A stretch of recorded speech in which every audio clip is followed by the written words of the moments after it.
Greetings, salutations, and other big words. My name's Ethan. My handle is Wrangler. Welcome to Frequency Studios Weekly Wing It number 186 here on Rumble, YouTube, and the X Twitter. After trying, StreamYards finally let us slip through onto the interwebs. I did it. I pressed the button and then it worked. Hey, I pushed the button. Elevator go down the hall. All right. Looks like we got some games on tap for tonight. Starting off with me is Mr. Frederick Guimone. Hello, I'm starting anew again with a blank page, and I hope I won't have. You just drew a picture of a field of snow. This is a Canadian winter, eh? A snowman in the Canadian winter, a nudist snowman in the Canadian winter, which is very inappropriate for YouTube. All right. Speaking of inappropriate for YouTube. Hey, Mr. Raven Nevermore. I was thinking of mentioning what you were posting, but I don't know how to say it and have it work without having it printed out. It only works in text. For what? The joke you were posting earlier, it only works in text. So I was going to reference it, but there's no real way to do that. Yeah, verbally. That's probably not something people want to say verbally. Well, that's what I said. Speaking of inappropriate, Yesterday was National Book Lovers Day, and work decided to ask people what books they had read for 2026, and I had posted Legend of Shalar. Oh, wow. Actually, it's going back live at the end of the week. Nice. I was going to ask tonight. Oh, we are not streaming on X right now, though. We're up for YouTube and Rumble. The X Twitter is not working. Oh, I see it. Yeah. Okay, there's a button go live. There we are. Live. We are on X now. Okay. Woo, sorry, folks on X, that you couldn't see it right off the bat, but it should be working now. Hashtag winning. And pound sign Maji. What's up, Maji? Good to have you on air again. It's been a little bit. Yeah, it's been a little bit. What you playing put there? Me on air, Power World, but you caught me at a bad moment. Why is everything pixelated? Is that it's part of the game? It goes pixelated, so then that way they didn't have to change the rating of the game if you butchered someone with a cleaver. Oh, so that's like a deliberate censor type setting? Yeah. They purposely put it in the game. Is the censorship only for violence or for other reasons? Probably both. I thought it's kind of amusing. But what I'm doing right now is playing them censored games. No. What it is I'm collecting bounty tokens, and these tokens will allow me to trade in for peaches. It's the last thing I need to finish building my trust on my raid team so I can try to defeat the final boss on hard mode. Oh, nice. Well, speaking of defeating final bosses, it's time for me to make a run at the final boss of Prince of Persia. This is my second playthrough of the game. So I have done everything. I think I've pretty much 100%ed everything here, because when I look at the map, you can see in the upper left corner, it shows all the collectibles. And I got the check mark. The Lower City, Sacred Archives, Upper City, and there we go, Lower City. Hyrcanian Forest. Yeah, I think I got everything. Tower of Silence, Soma Tree, Hidden Village, Raging Sea, Sunken Harbor, and the Pit of Eternal Sands. Yep, check mark. I got 100% here. All right. So I'm going to, since I'm about to go after the final boss, I'm going to mess with my amulets here and see what build I want to use to take him on. Eye Destiny displays enemy life bar. I don't need that for a boss battle. Let's see. Greatly increase the number of time crystals dropped by defeated enemies. Not necessary for a boss battle. Collect time crystals from a distance. Not needed for a boss battle. Greatly increase all melee attack damage in air. Yes, I want that. Let's see. Greatly increase max health. I'm keeping that. Increase damage of the arrows. I'm keeping that. Power of standard sword attacks. Yes. Increase melee power, attack power while at full health. Yes. Void Blade. Send an energy wave in the direction of the attack, doing great damage. Time without attacking before reuse is moderately reduced. Yes, I will keep that. So I got 3 more slots open. What might I want to throw in there? Let's see. I'm trying to think. It's been a while since I went and since I faced the final boss. So I'm trying to think what Blade Dancer, land a 4th attack at the end of a standard combo. That's a possibility. Elusive wall. Nah, I don't want that. What's this one? Turning Wind. Slightly increased damage of dodging attacks. Yeah, I did try that, but it didn't really seem to do me much good. I got 3 slots. What should I put up there? Reduce incoming poison effect. I don't think I deal with any poison. What? Where? I really do like the Chakram Tempest. I think I'm going to keep that. I might not need it. After I get my butt kicked a time or two, I might swap that out. Didn't know you had that much like of a collection of jewelry, Wrangler. Oh yeah, I'm surprised. I didn't think that of you. Yeah, but when I use the Chakram Tempest, see, here's the Chakram I can send off. But when I have the Chakram Tempest, I can do this. Boom. That's kind of fun. Here, let me do a quick demonstration on how that works on this idiot. Boom. See? What am I? Wait a second. What's it do? Pretty lights. It does damage in that. Oh, there he is. He's gone. Yeah. Oh, he's just. But I'm noticing something here. Does it keep spotting back? Hit me. I've glitched it. Oh, we broke the game. I'm not taking any damage.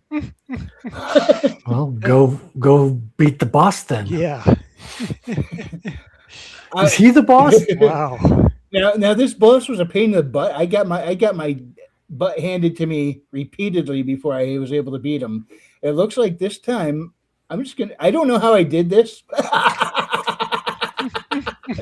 I think I'm just gonna be able to clown on this guy this time. Just rewind the tape. We recorded everything, so except your inputs. Yeah. I have no idea. I had this glitch happen once before. I have no idea how I set it off, but apparently I did, and now I have invulnerability. Yes, let's go do a boss battle. I wonder if this will actually carry over into the boss battle. Probably not. All right. So, travel. I like that. When you get near the end of the game, it gives you the ability to travel through all these different. Oh, fast travel, yeah. Yeah, I mean there's fast travel, like these here, these little blue insignias. Those are fast travel teleportation on the map. But after right before you get to the boss, you find a thing that lets you fast travel amongst all the save points. So it really opens it up. I'm looking at your entry in Twitter, and it says this broadcast has ended. Hold on. Maybe this is the previous one. Okay, there's another post. No, the previous. Okay, it's live. It's working. No, it's okay. It's working. I think it was from when we started the stream. Yeah, it really glitched out. And we're just lucky we got through. I'm seeing it on Twitter now, and I'm reposting it, and it's working just fine. Cool. Let me see. Is there a stone golem over here? Everybody gets to see how big nerds we are. We got Art, we got Power World, we got Prince of Persia. Yep. Now I'm hoping. Yes. Okay. Come on, stone golem. Where are you?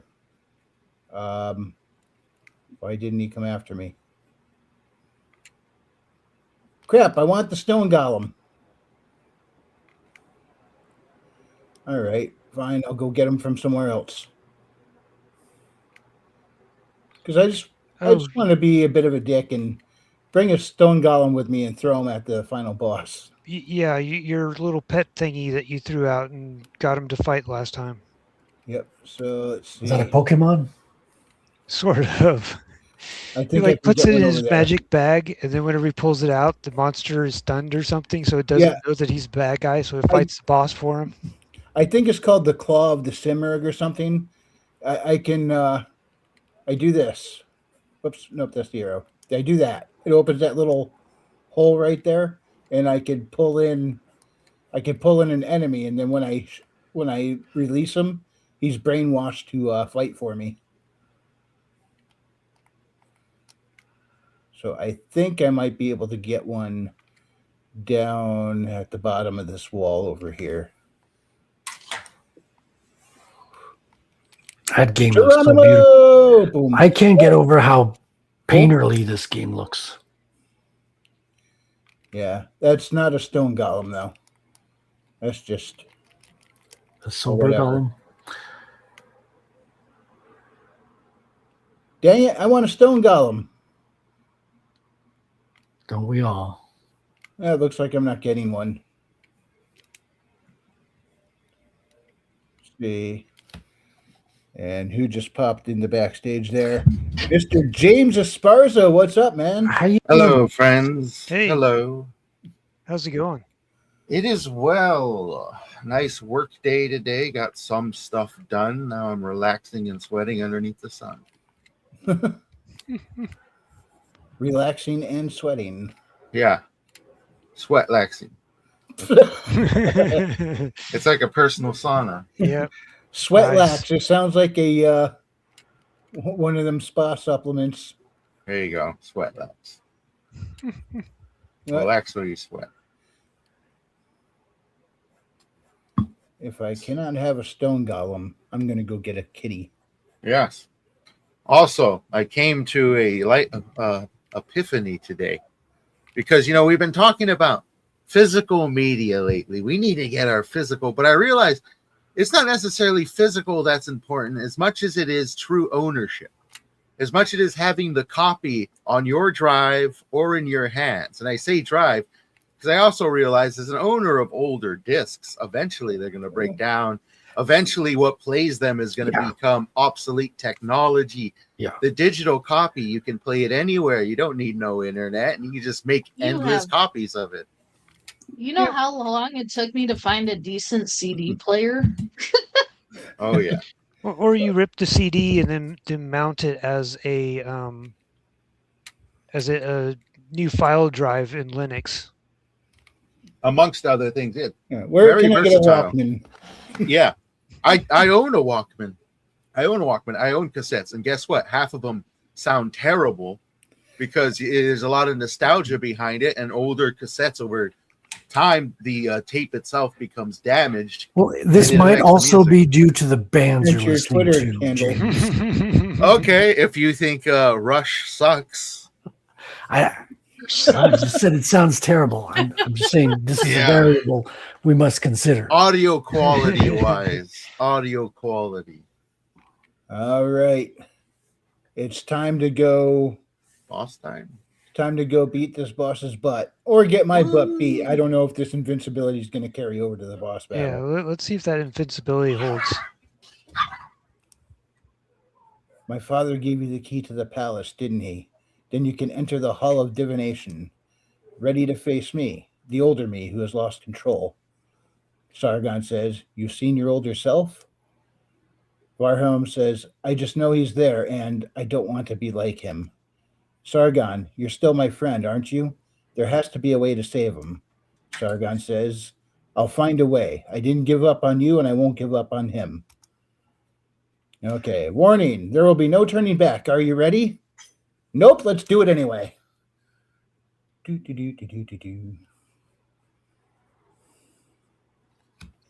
Yeah.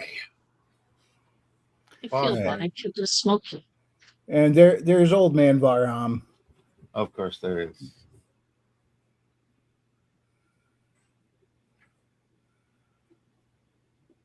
And what's he doing? He's messing with stuff he shouldn't, of course. The heart of the Simurgh, who is a Persian god. Mm-hmm. With our powers combined as one, imagine all the good we could do for humankind. Yeah, right. The That's powers how it combined. goes. Is that Power Rangers? Varham, no human is meant to wield such power. And Oh, Varham says, I am no mere mortal. I am the first immortal. Dun, dun, dun. I am no Sargon, mere you must man. understand. The Simurgh's powers showed me the future. yay. I saw our kingdom engulfed in flames, our people suffering for nothing. Persia vanishing, corrupted from within. It turned into Iran. Oh, wait, it did. We could stop it, Sargon. We could build a world free of deceit, lies, human weaknesses. He's nuts. Help me save Persia. Give me your powers. Nah. I should throw on some tunes for the background of this. Go with some Chill Kid.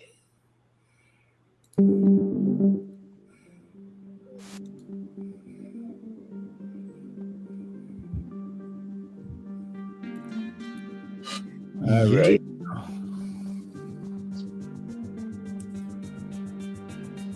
I am time and space. I am creation. He is delusional. And I will create a new perfect empire. Isn't it amazing how when the bad guys go nuts, everything turns red? Hold on, let him talk about his perfect empire. I want to hear him. You know, they always mention stuff like this. Perfect empires. What does that even look like? I want to hear his policies. You shall call it Canada. No. Enslavement.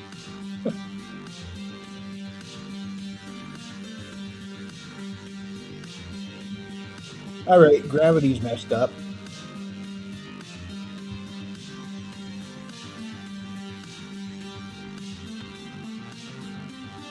So why are you still like sitting on the floor? Varham destroyed everything. Mount Koth, Persepolis. I don't know how to pronounce it. There's nothing left. No immortals. No one. Boo-hoo. Only the void remains. Oh, is that a portal? Persepolis? Yes. Is that it? Maybe. Sounds right. The Simurgh speaking now. Thrice I have seen the universe reborn. Rising from the void, carrying fragments of future suns. He's like the freaking hipster entity. Light I was cannot around burn before the without first universe was cool. Mighty Simurgh, you were the one gifting me life time and time again. Why did you choose me rather than the others? Simurgh says, which others? They exist only in your eyes. I only see one man before me. Sargon says, I'm not sure I understand. I'm not sure I understand either. Yeah, I'm not following. These are your doubts. That one, your anger. Not my doubts. Never my doubts. Are you sure they're doubts? They're always with me. I can't defeat them. Oh, no. Defeat them. This one is your strength. Another, your wisdom. Hey, look at all these variants. Don't. There we go. Another multiverse. Sorry.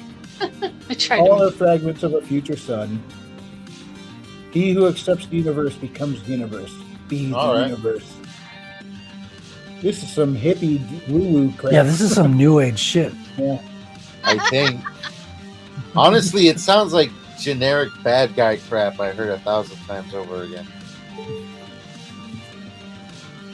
This is what the Na'vi told each other to Black Panther. This is what the Na'vi told Black Panther to get his powers back and save Superman. Sargon now says Varham is not my enemy. I can still save him. Good for him. There is still a little hope in him. On the bright side, at least when Alvar was learning to unleash his power, it didn't sound like this. Yeah. Follow your path, Sargon. Does he have one straight blade and one curved blade? Oh, okay. They're both. No, they're both. And his blades' names are Kays and Layla.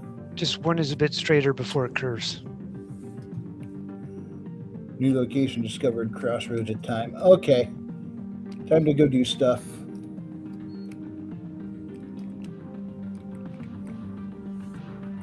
I love stuff. I don't know. It depends on the stuff. Yeah, like I said, I'm about to go take on the boss on hard mode, so yeah, I'm not looking forward to that. Which game are you playing? Power. Pal World. Okay. The one with the ninjas? That's like Pokemon where you got to catch them all, only it's better. You give them guns. Yeah. Pokemon with guns. So Pokemon with Second Amendment rights. Yeah. And here we go. Well, let me bring Wrangler back. I think cutscenes are about at the end. It's time for to do battle.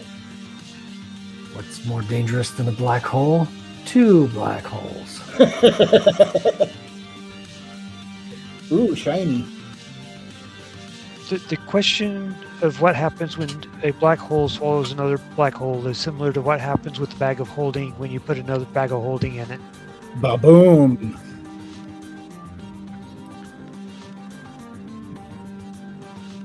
What do you do when you come look, across? Barham stuck his finger in the light socket.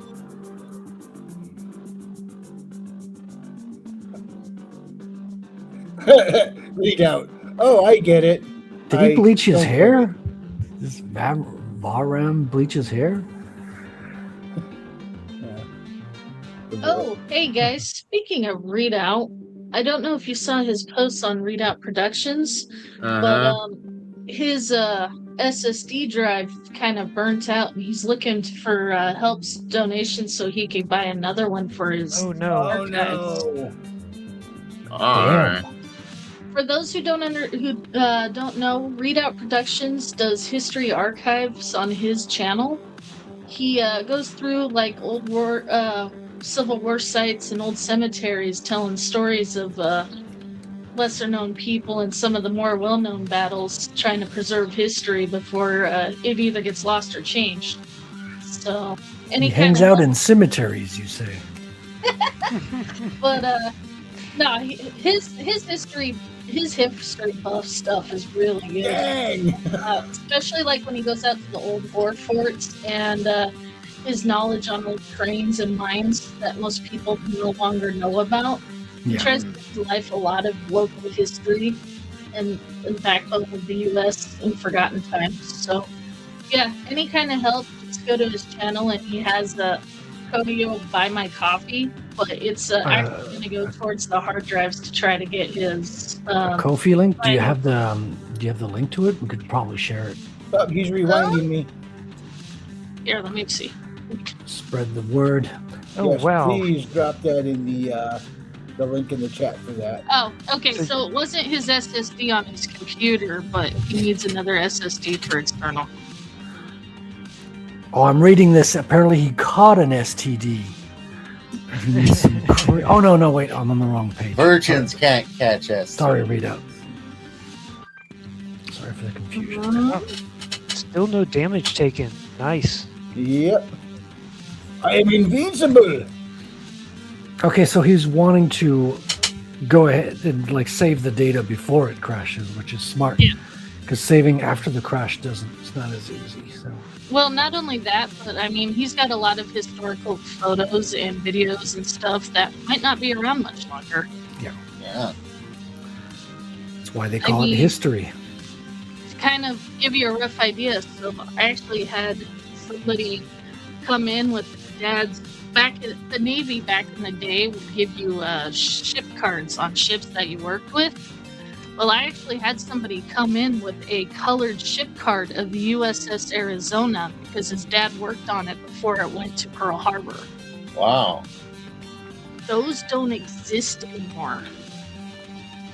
Especially in wow. that time period where photos themselves were black and white. So to have an actual, where they filled in the water blue, you can tell they the old way they did postcards and stuff back in the 40s. Mm-hmm. I am cheesing this so bad. He can't injure me. But, I mean, stuff like that is getting harder and harder to find. So I understand the need of the importance of preserving it. Oh yeah. Especially with the way things are. Readout says the situation inspired me to seek out 2 1 terabyte external SSD. One to consolidate all the video backlog, and the second to backups for security. It's Uh-huh. in the private chat, Reinberg. Link. Let me go. Alrighty. I got it.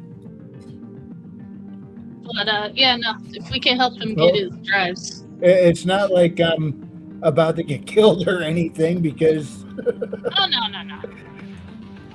Oh, you are. Damn. I don't know if you Yeah. want to stream that. He got some kind of bug going on, and so he's invincible.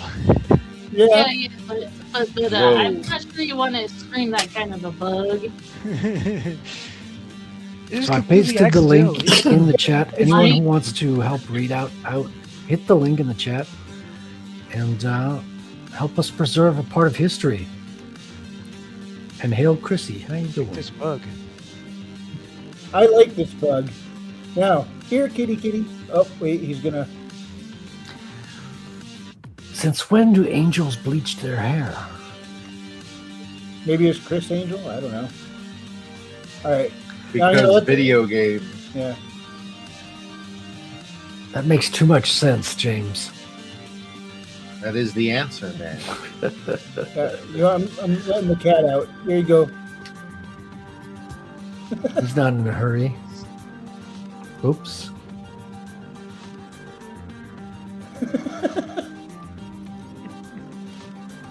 What's he doing in It's a slow. 20-sided dice?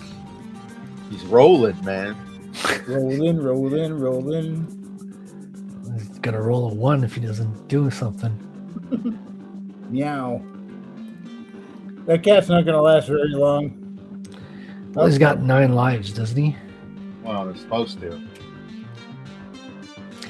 Did you know that in the French language it's 7 lives? Yeah, I think that's just big cat propaganda.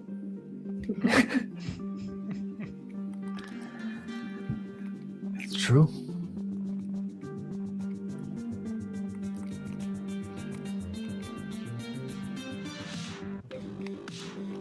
Yeah. You know, speaking of preserving things, earlier this week, my copy of Zanzibar Tales came in, which is a 1901 book where a safari-man went around Zanzibar and around various campfires recorded the tales that they would tell children. So it's basically children's bedtime stories from Zanzibar. Oh wow. Yeah, I looked through a few of those books, those stories. I remember Yeah. you shared them with me before. Kind of interesting. Very Aesop's Fables like. Very much so, yes. That was a $65 book. Great condition. How old is the book? It's over 100 years old. It was printed in 1901. Seems like a good deal. Oh, yes.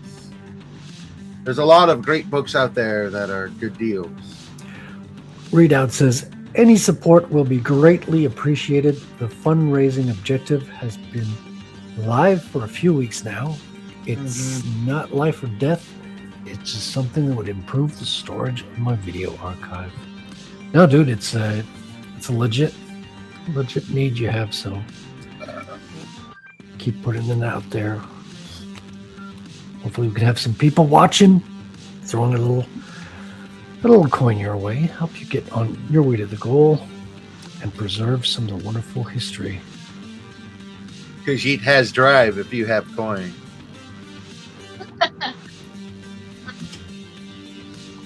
ZL and Y. What happens if I hit ZL and Y?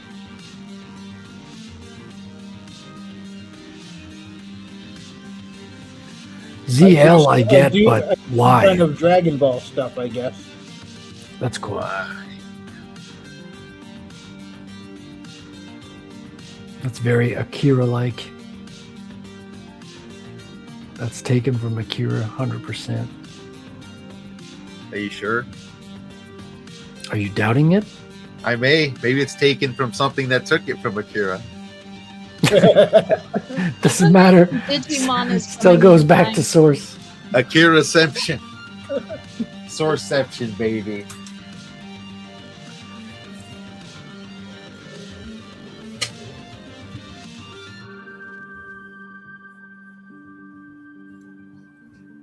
You know what I haven't enjoyed is digital soundtracks. You seen them? You know, they release the games. Like you can also get the soundtrack that you can listen to. Who does that? Who buys a soundtrack, man? I may have done that. God damn it, Wrangler! But do they let you know, I download got them? a copy of the. I got a copy of the Double Dragon Neon soundtrack. Yeah, but isn't it like just stuck on Steam where you have to listen to it on Steam? I have it in this. I think you download them locally, and then they're in your Steam directory. Do they? I hope so. But I also got a physical. I haven't opened the box yet, but A lot of I got a video whole game soundtracks. box with the soundtrack in it. That's Well, good. that's That makes different. sense. If you got the physical soundtrack, But, Yeah. but like the digital ones, like most of them you can just find on YouTube. Yeah, like most of the digital extras I've gotten through Steam have been like they just downloaded the files and left them on my local drive. Mm-hmm. But that's been a while since I bought one of those. They may have changed it since a couple years ago. You know, if they released like CDs of the Metroid Prime soundtrack or Super Metroid, I would 100% buy that. Uh-huh. Yeah. I wouldn't doubt it. Wouldn't bet against it. Well, that music is freaking awesome. Whether you're a fan of the series or not, you cannot deny. Kenji Yamamoto is a phenomenal composer. Oh, no one's questioning that. Like we were talking about buying like a Steam MP3s, basically, Yeah. because you can get it elsewhere. It's just strange to buy a digital. I mean, I guess it I makes see sense it a lot some, now some for weird sale. way. That's for like the ultra fan who just like wants the support and shit. And from time to time, you end up getting them in some kind of bundle as well. You buy I like can see the that. ultimate edition, and it comes with a fucking. Yeah, that's how I got the Double Dragon Neon Uh-huh. soundtrack. Now, the one that I do like, though I prefer the physical copy, hey Herman, is the Hey. art books. I like the art books. We have a hedge. Maji? Is that wanted to you? get the art book for Is it Metroid really you? Gentlemen, we can rebuild him. We have the technology. Better, stronger, faster. Yay. Herman is here. Yeah, I wanted to get all the art books and everything for Metroid Dread when it was coming out. That was going to be in the special edition. Yeah. But when that became available for purchase or for order, they all got scooped up within 2 minutes by scalpers. Yeah. I believe it. Scalpers are the worst. It depends. How much did the art book go for? Well, the art book wasn't sold on its own. It was in a $90 bundle with a game and some stuff. Okay. And so the scalpers scooped them all up and put them on eBay or whatever for like $200 a piece, $300. But like, I'm not paying that for a collector's item. I'm gonna look through once and it's gonna sit on my shelf forever without me opening it again. So I'm looking at it. Yeah, I looked it up. The art book, definitely lesser price now. Oh, it's still available. Then I'll have to look that up. 'Cause I would not mind having a copy of it, but I wasn't going to pay no $300 for that. So. They got a Nintendo Switch Metroid Dread art book and cards for $30 plus like $7 delivery. It's cheaper, and you can click around. Art cards only, $20. Get yourself some Metroid cards. All right, let's test them out on a hard mode raid boss before I go find the final battle. What are Yeah. you playing, Maji? I'm Power. gonna switch yeah. you over to the main screen in a moment here. Why don't you go ahead and explain to us Power World? You know, because I have a vague understanding, more so of its reputation. in the Okay, game. so Power World's reputation is basically flipping Nintendo the middle bird. That's actually probably what got him freaking popular to begin with. But so it's a monster casting game. Basically, they took what people was hoping Pokemon would eventually become and actually made it into a real game because Nintendo Nintendo has been telling the fans that they don't know what they want, and Nintendo knows what they want, and then just been producing a lot of crap games out. Generic. So, yeah, very generic. Graphics don't care. Very buggy. Nothing really much out to it. So Pocket Pair used a little bit of AI. Oh, right there. For anybody who says you don't play as the Prince of Persia, right there in the lore of the game, the Simurgh will send a bird to signify who the rightful prince is. Uh-huh. And it happens right there. So for those who were complaining that you don't play as the prince, you are playing as the prince through this whole thing.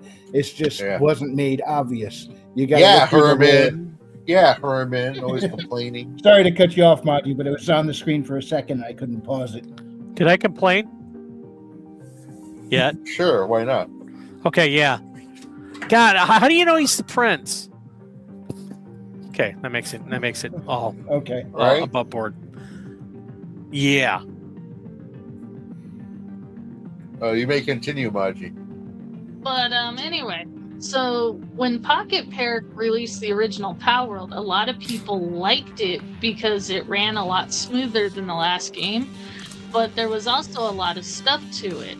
So in terms of the monster catching, but then they added like farming and building, which is funny because Pokemon Poca Pika was a result of that.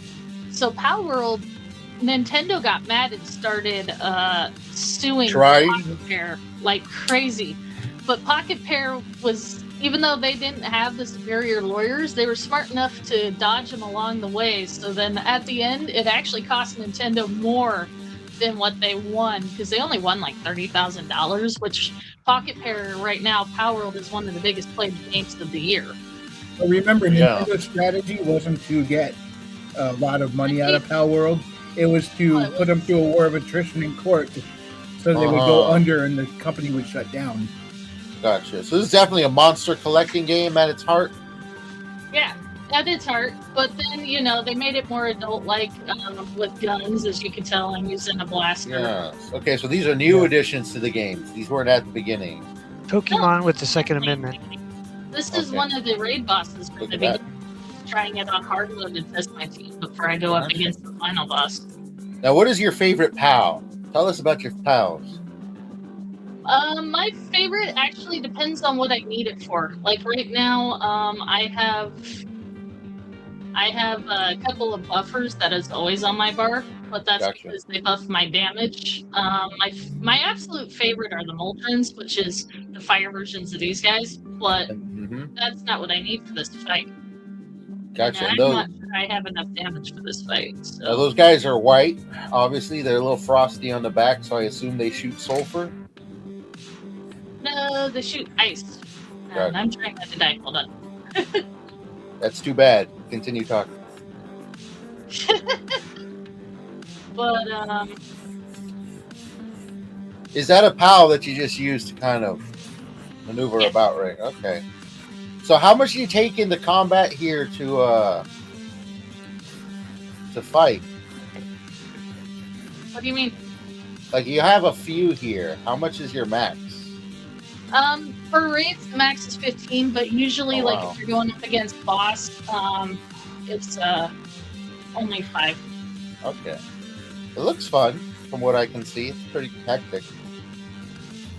Well, this whole team is ones that I've completely bred and hacked from scratch with the traits that I wanted and stuff. This is my first real test doing them on hard mode. But it's clear I don't have enough damage to take on this boss. Which means I don't have enough damage to take on the final boss, so I gotta figure out a better build. And I gotta Moldrin down. Yes. You got any legendaries? I imagine there's different rarities. Oh yeah, there's these technically. This whole army here is all technically considered a legendary Centaur. Okay. Now, do they have fucked up origins like Pokemon do? Some of them, but most of them not. Most of them are just bred. All right. Like the humans. Moldrin and the Moldrin Chris, are mutations from being bred. Okay. But like the Centaurs, technically he's part of a twin, but I don't have his twin brother out. One's dark, one's light, but from the original origins, which you get from just finding the little notes hidden around the world, he was originally one knight that became in despair after the defeat of the calamity that nearly killed everything. That he split his personalities in half, kind of like Jigalag and Shaggorath, if you're familiar with Elder Scrolls territory lore.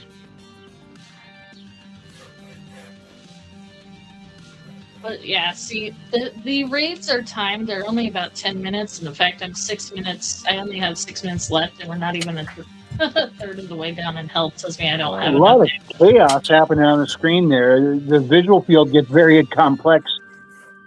Yeah. Timed raids. That's interesting. That's a different dynamic. But think about it, though. For those who have played Pokemon, the shit graphics versus for a $70 game versus Pocket Pair, who has kept their game at $30 and did not raise the price after they released the full expansion. Wow. It is night So it's and a day. real expansion. It's not that DLC crap. No, it was a real expansion. They doubled the map, doubled the amount of pals, and actually put in the ending.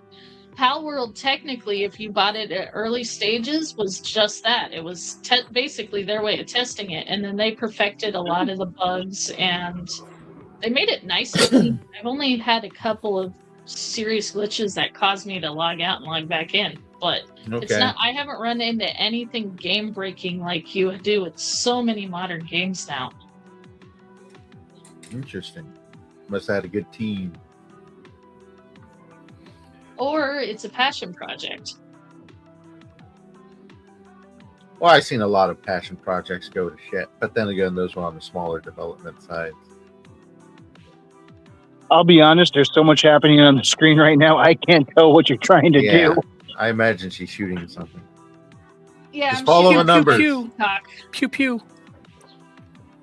I'm shooting at the giant peacock, but like I said, I don't think we have the damage to win this one.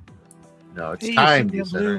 So, Maggie, when are you gonna reissue your book, your paperback or hardback? Actually, at the end of the week. Oh, okay, cool. Probably tomorrow. Depending on. Well, what it was I had a problem with one of the art pieces, but I haven't heard from the artist in a while, so I'm just gonna resubmit it without it.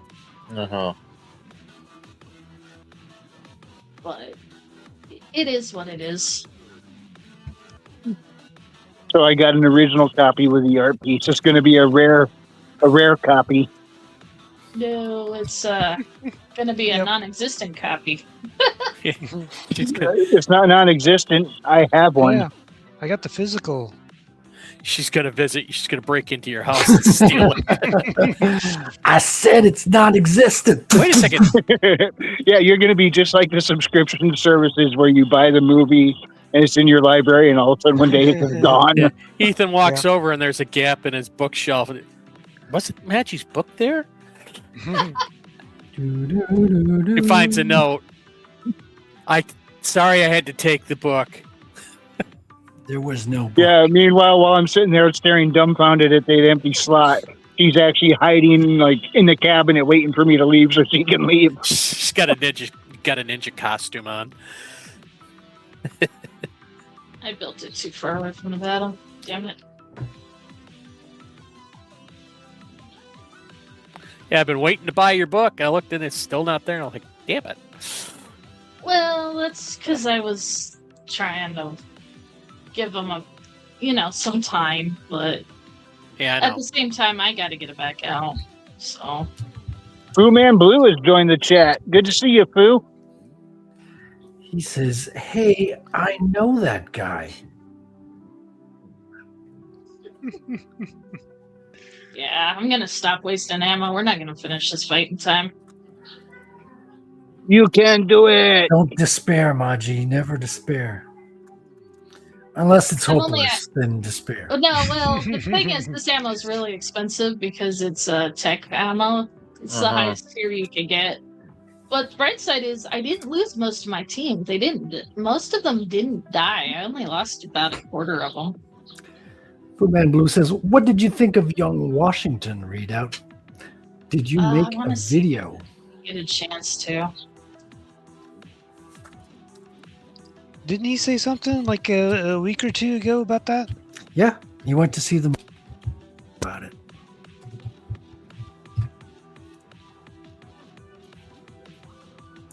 Okay. Young Washington, and then there was young Barbara Washington. Is that her name? What is this? Martha. Their wives are always Martha. Batman, Superman, George Washington. All Marthas.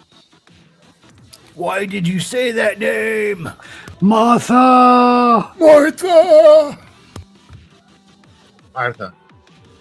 And her brother, Marty.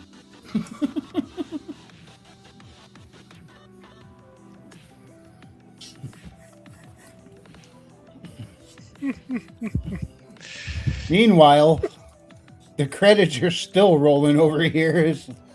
Wow. Oh, Wow. a lot of people. This is a 10-minute fight, and the credits are still rolling with a minute left. Oh, my camera went out. Oh, how long has it been out? Like Not very long, I don't think. it's these stupid little adapters, right? Because you can't find a camera that's USB-C, so you got to get an adapter, and you just look at the thing, and it like disconnects. And I got cats walking all over the laptop. What's Maji? Defeat. Get Show it? us When pictures of When you defeat. don't finish in time, you die. All right, I'm gonna pop Frederick up here real quick. So Readout. I got carried away with it. Oh, there's a little bit of lag here. A couple of seconds of lag. There you go. I drew that's a bit too much. I'm just kind of laying out the garage from the interior. Got sunshine coming in through the door, and you got the people door, and then the garage door. Uh-huh. And what year does this take place? This is in, I think it's 2016. Okay, so it's like 2140 or anything. No. Okay, that's good. So I just laid kind of sketched out. The main character is kind of there, but he's kind of focused on what he's working on when his son is coming back. Let me know if that kind of fits the bill. If not, I'll just try something Let me else. blow it up to full screen on my monitor so I can get a better look here. I'm gonna try to straighten it out. Come Readout on. says, if I was a smart person, I would have made a review video on Young Washington in early July, but as you can see, I am not a smart person. Let me drag Oh. this over the other monitor where it's a little clearer. Previously, he said, I saw, I raged, and everyone said I don't like fun. Okay. Yeah. Yeah, that looks good, Frederick. Okay, cool. I'll continue working on I think, it. was he carrying like a paper sack or something when he came in? I can't remember. Well, let me know. I'll make adjustments as Yeah, I'm gonna required. go double check the scene and see. But Yeah. let's see. Boom. And the credits are still rolling. Just bring Dude, Monty video back game up. credits will last a long time now. See, it's longer than the game sometimes. Jeez, guys, Right? come on, get it. How do you speed run the credits?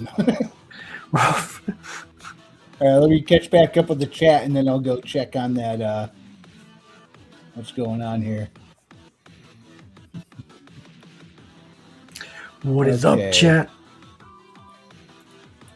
Did you Rita look says, at- True Man Blue, I may still do a video on the movie, but the opportunity has yet to arise to record it the way I would like. Been very busy summer. Plus his, what was it? His SD card, his crapped out on him.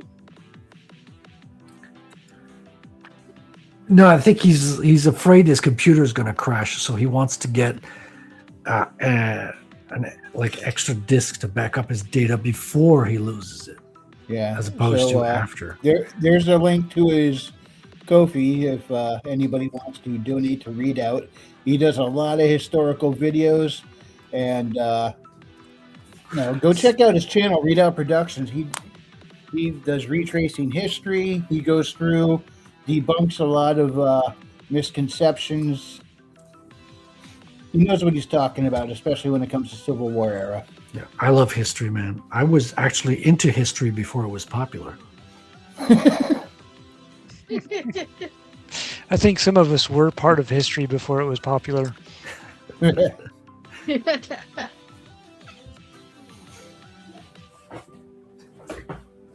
Well, I gotta wait 10 minutes for my team to heal, but then I'm gonna try the final boss. Here's the thing with the game. So just like similar, I'm not gonna say just like because that tends to get people in trouble.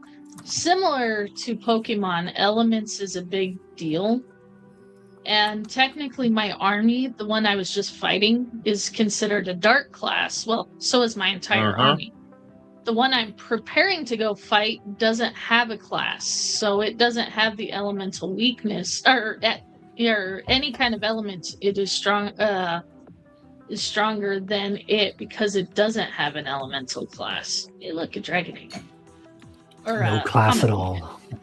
Well, Readout says, he says, oh, my social media comment section also turned into a new battlefield for the Great Canadian War of 26. He was telling me this that. past week. Yeah, the Quebecois were in there, like, telling the truth while the Anglos were just lying in propaganda. That's from what I heard. The stupid Anglos. Wait. Yeah, right. Okay, And yes, Frederick, Kenny is carrying a paper sack of sandwiches. Paper sack with a sandwich. I'm going to need details on what's inside the sandwich. I'm kidding. I'm Peanut just butter joking. and fluff. They're in New England. Of course.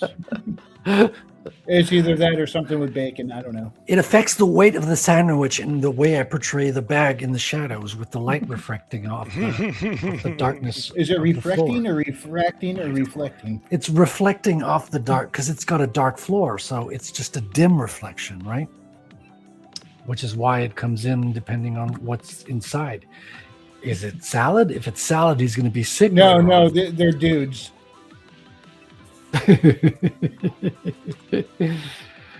Damn it, Fu Man Blue. I'm We're- kind of confused, but I don't want to know at the same time. As a future American. Come on. Go ahead, first Maji. date. Didn't mean to cut you off. Nah, you're good. It took me a minute to realize what the hell you meant by that, but I figured it out. And it's still taking a minute to get through these credits. All right, so we're gonna time it to see how long it takes to get through these credits because the credits started when I started Yeah. the raid, which was 10 minutes, and now all my dudes are on a 10-minute cooldown that died.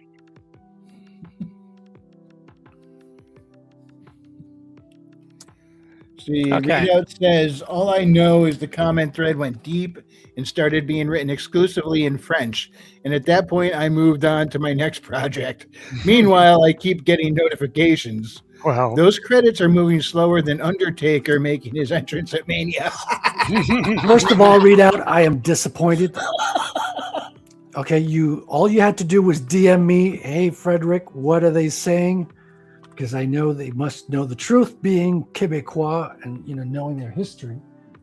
And I would have backed you up, man. I would have told you, or made up some bullshit that favored my narrative. One or the other.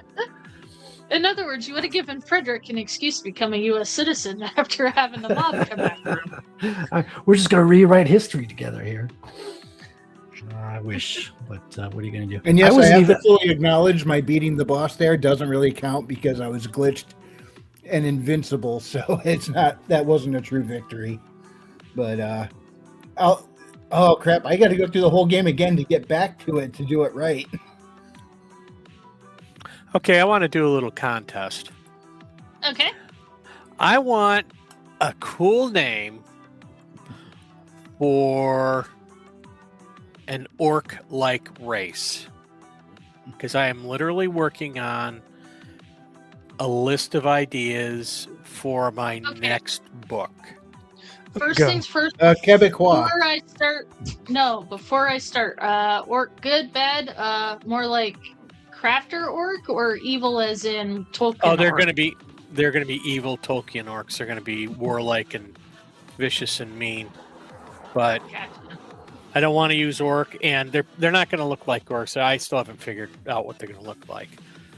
But actually, I usually figure that stuff out as I'm literally writing. So hang on. Shall be called the No Gears. No gears. Oompa-loompas. My No Gears. My boogers. Fu Man Blue says, rewriting history. Readout's next channel.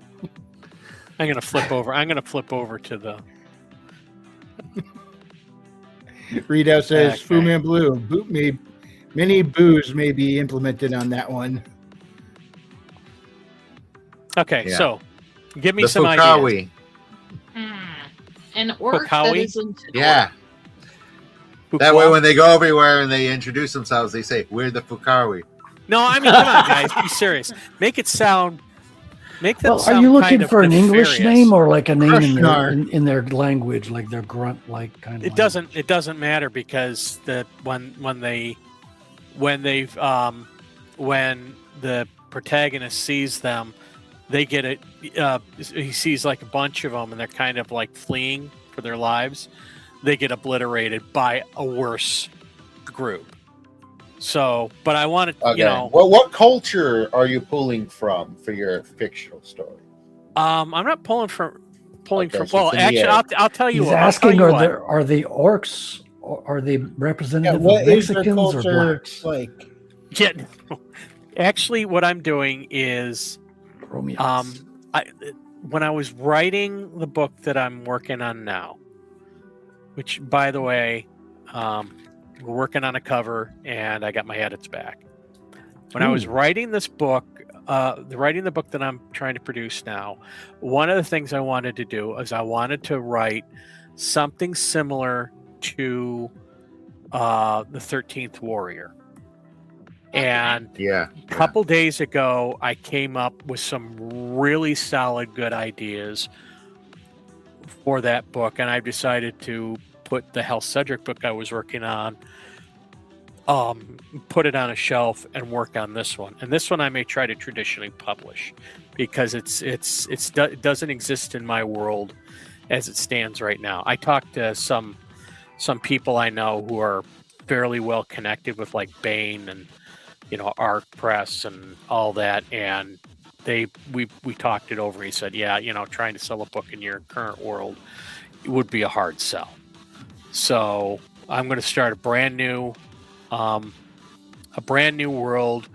brand new story, with a different history, but I'm going to try and get this one traditionally published. So I've got the names for the two major protagonists. I got a name for this invading clan or group. But now I came up with an idea of these survivors, kind of like watching from afar as this other who used to be the bad guys in the area, as these bad guys literally get mauled to death by the new threat. So, which I thought would be really cool. That would be a cool idea. I'm kind of thinking Krugmish, this Krugnar. Krugnar? Krugnar. Krugnar. That's The Krugs from Dungeon Siege? I'm not familiar. That's Okay.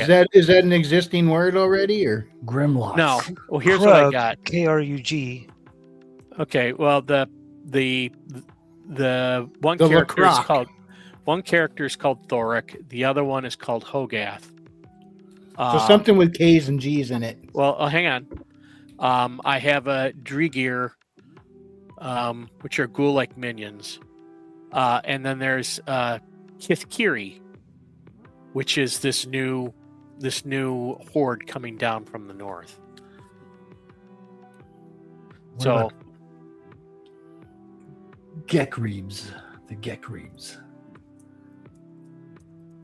get Greebs. Gekreebs. Okay. Anyone else? No. I'm going to take a bunch of ideas and I'll like play around with them. Yeah, it's not an easy thing.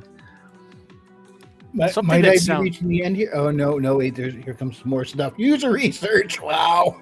Oh my dear lord! Grumpy. You all need the- something that sounds a little guttural, like raw sock. The raw sock are coming. What about Quaddy? QUATI. Quingo. Mm-hmm. It's actually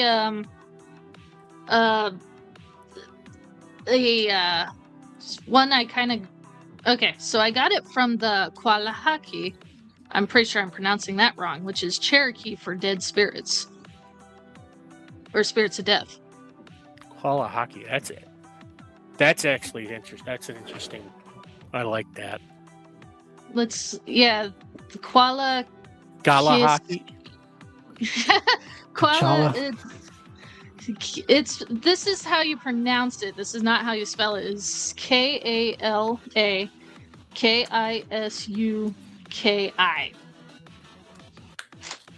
And by the way, guess what? My dudes are fully healed, so it's been over 20 minutes on these credits, dude. KALAKISUKI. That is the Kalak- pronunciation. Kalakisuki. But yeah, in Cherokee, that according to the search is spirits of death. That's actually. I've been doing. That's interesting. So you could probably play on that a little. But no, I've been doing some research because I'm starting a second book. Unrelated to Shalar at all, but Sweet. I like, that's the thing. I love going to Native American legends. I've always been like this. I think it's going to Native American legends and stuff prior to, the colonial era. Well, I mean, the early colonial era, Yeah. where a lot of these legends kind of got written down by the Europeans, and we now know them. Did we just lose Frederick? We may have. He'll be back. Probably. But well, that's where I got El Tari. El Tari in my book is Mother Than Minotaur Nation in their tongue, but it was a play on a Native American word that I put Tari on the end of. Oh, Fu Man Blue suggests Grumlots. I already got that. Okay. And He lost Christy audio. says Christy says it's accurate, Maji. Cherokee, Mohican, and I don't know how to pronounce that. Mi'kmaq? I don't know. It's a Klingon word. Kapla. Hang on. Kapla. Frederick, I guess, lost I audio. dug into some American Indian legends as well.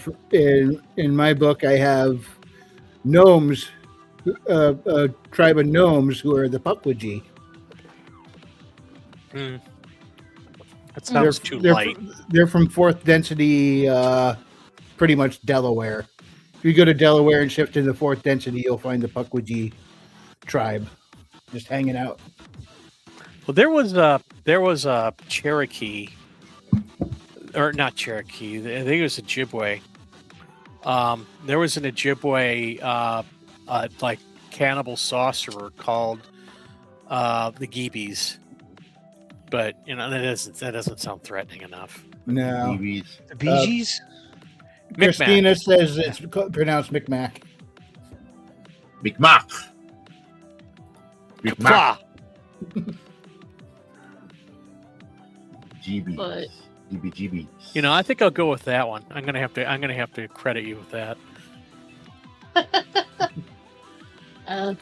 You'll hit, if I use that, you'll hit credits. Nice. Great for us.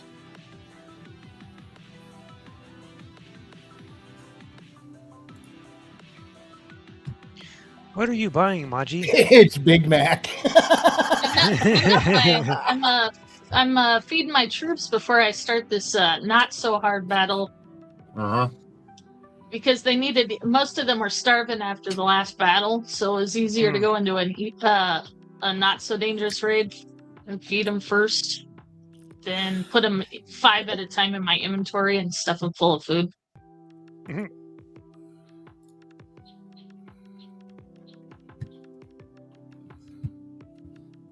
Are you in battle again?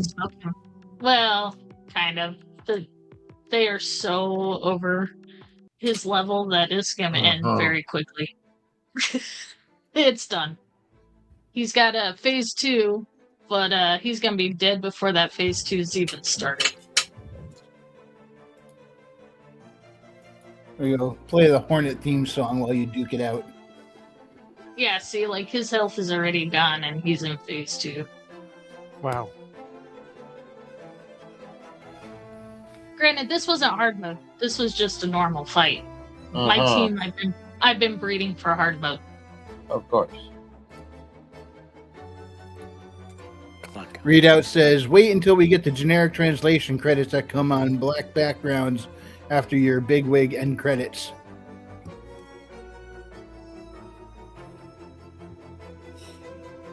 Speaking of which, yeah, still going. Well, all right. Well, I'm actually heading to the main boss now. Nice. Like I said, it was easier to go to a weaker battle and just make sure they were all fed and up to level before we started. Because I won't have the prep time, I don't think, for the final. I haven't actually entered the final boss on hard mode, but it regularly is challenging, so it'll be interesting to see it on hard mode. Oh, he's back. Ha ha ha ha. Had to give the French laugh there. I am back. Tremble. Yeah, he was having audio issues. Has your audio? Listen here, you stupid American. Can you hear me, you stupid Americans? Yes. Yeah. Yes, my computer's overheating, duh. So, just like. I can. I don't know about the stupid ones, though. There's nothing good content for American. You Need an guys ice want to pack. watch the cutscene, Sound or half should I just Italian skip on it that to the one. final battle? What? Wait, what? Like I said, I have no idea if it's going to work or not. Yeah, well,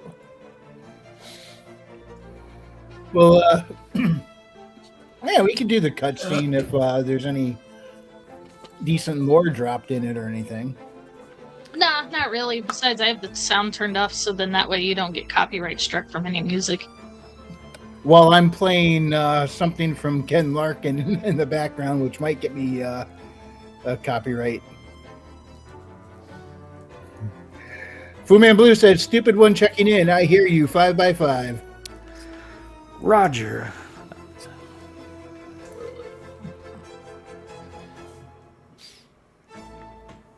So did you find I'll proper play name Galactic for the Canopy for your... Did you find a proper name for your trolls, for your orcs? Yeah. Let's see. Hang on. Let me bring up the. So I kind of shortened it a little bit. Klakow. Klakow. That does sound fearsome. Sounds like a sound effect when you punch someone on the jaw. Sounds like something I get at Whole Foods. I like it. Cow. When is the battle starting, Maji? Right now, If you add an H and a V, it sounds Russian. Klakov. Well, you see that's the thing. This book, the book that I'm working on right now. I used a lot of words. I would take them from Russian, Finnish, Polish, and German, and I kind of fart around with them a little bit, so that it's kind of had sort of like that Slavic flavor to it. Mm-hmm. But I mean, it's complete gibberish. There's no, I'm not using any language or anything. Yeah. So, but that's the language of this next book. That's where it all comes from. Oh, you can have fun though if you. Grok will generate a conlang for you. Take all the names you've come up with and any words you've already established to have a particular meaning. Put it in there. And you can tell Grok if you want it to be based someone on an already existing language. You could get, No, it'll you come up know, with syntax and everything. I'd rather. That's half of the fun of doing this stuff is figuring all this type of stuff out. I rarely go to Grok for things. I have no problem generating a conlang for Hear stuff. me out. Hear me out. Instead of Grok, you find an intern and you berate him until he puts out. Okay, so there's got to be a story behind that somewhere. Yeah. No, but that's been done plenty of times for fictional universes. They've had computers generate a fictional language for a race. Like the Chozo in Metroid, the Chozo language was so a linguist actually went through it and found, okay, this is based on English, even though it sounds nothing like it. You know how Pig Latin has that rule where you take something, change a syllable, and put something at the end of it. It's kind of like that, except like 6 levels deep. So it's just pretty much, it generates a whole language with that. And the linguist went through and figured it out and figured, okay, Chozo is a computer-generated language, but when you hear the whole thing, it operates as a complete language. And I was like, oh man, it's probably going to cost me a fortune to get a program to generate that kind of language, and now Grok can do it. Yeah. And I didn't even know that, James, until you told me Grok could do it. And I created a monster. I got like 5 conlangs. I got the, I think it's a Python code that I could drop in and have it recreated. All right, interesting. Your Python code to recreate what? Sorry, I just came back. A conlang, a constructed language. Oh yeah. Oh, that's nice. Yeah. Yeah. So I could drop it into another computer program, and it can recreate most of the language based on that code. That's pretty cool. There's Markdown, there's Python. I guess these are programming languages or something. Yeah, Python's a common programming language. Yeah. Duo was written in Python in the early days. And it's kind of like prototype phase. Then they why does that not surprise me? Then they optimized it, yeah. No, it's like it's the programming language that's closest to English, from what I understand. No. Or it was at some point. No, what, Python? Yeah. Yeah, no. You know? No. You know, Frederick, you know. Well, I programmed Python, so. Yeah. Team held out. I did not, but my team did. If you want a programming language that is as close to English as humanly possible, COBOL is that language. Are you serious? I'm dead serious. Wow. Have you ever programmed in COBOL? No, I've never. I've met programmers. Yeah, I'm one of them. Yeah, they're like usually 10 years older than me or something like that. It's that's me. Yeah. So but they work in banks a lot of times, like using legacy archive systems and stuff like that. Well, the reason half the banks still use all that stuff. And as a matter of fact, my current job right now is they're transitioning. Well, number one, I'm helping maintain the COBOL system, which is actually very extensive. But they're also what's what I'm looking for. They're also transitioning that to a different language, which I'm using one of the .NET languages. So. Oh dear Lord, that's what, Microsoft proprietary language. Okay. Well, my team held out. Not that I bad. did not, so I'm gonna go make some survival changes and try again. But I will. They got it below halfway.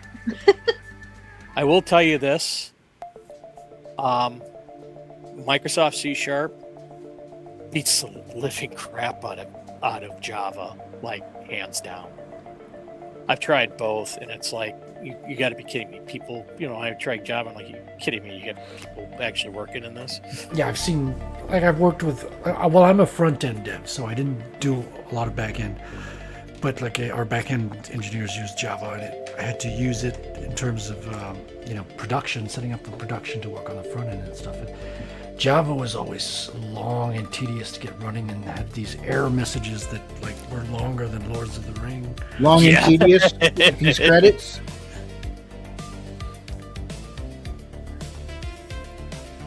Still So you're saying going. Cobalt is closer to human than Python is?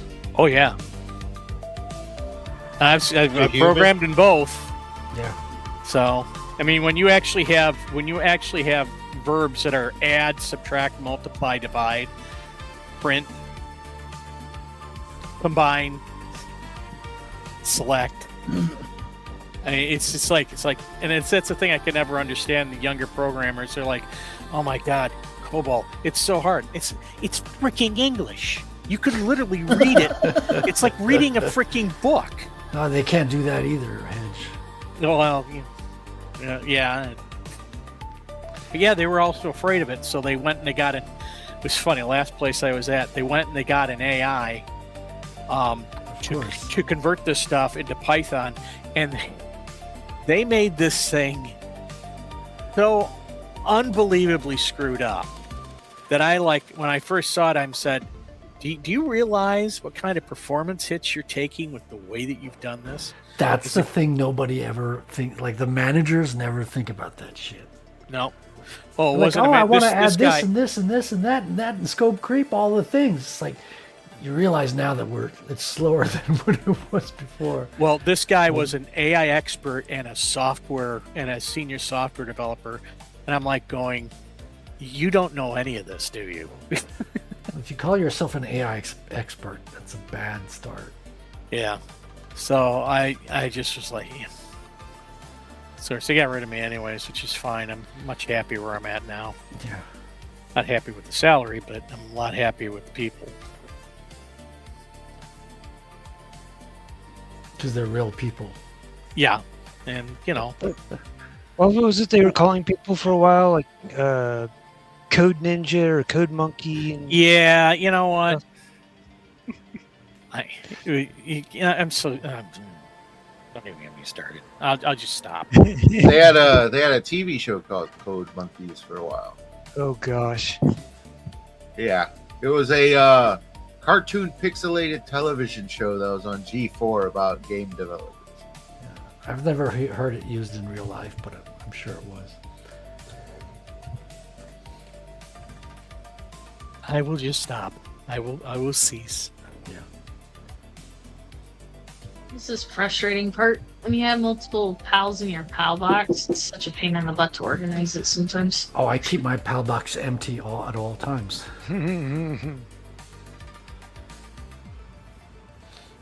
It's clean.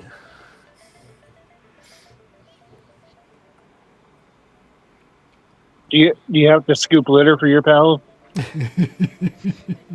It feels like that sometimes. I think I interviewed Smack them with a rolled up newspaper when they go on the carpet. Oh, do you guys remember Tamagotchis? Anyone ever have a Tamagotchi? So I can laugh at them? I never had one, but I remember when they were all the rage. Yeah, no, I'm just kidding. I wouldn't laugh at you. I mean, maybe I couldn't help myself. I don't know. I thought they were annoying when they'd randomly go off before school banned them. People would bring them to school, right? They were like the teacher's worst nightmares, because if you didn't feed them when they needed feeding, which means whatever the machine decided during the day, they would like slowly die, and you'd lose them, and you'd lose all your effort in the Tamagotchi. And so they'd have to like sneak in, check out their toy, and feed it while they're at school. It was like cell phones before cell phones. I remember, because there were no cell phones yet, but Tamagotchis were the big kind of distraction. I remember those momentarily. And then you have fidget spinners. They were hiding behind the Beyblades. Oh, Tamagotchis were before Beyblades. Oh, I thought they were about the same time. No, Beyblades came out in a bit after, I remember. Tamagotchis were like early 2000s, mid 90s-ish. Beyblades were more like towards 2005. I would think 90s probably. Yeah. Or am I thinking Gigapack? maybe because there's like some knockoffs afterward.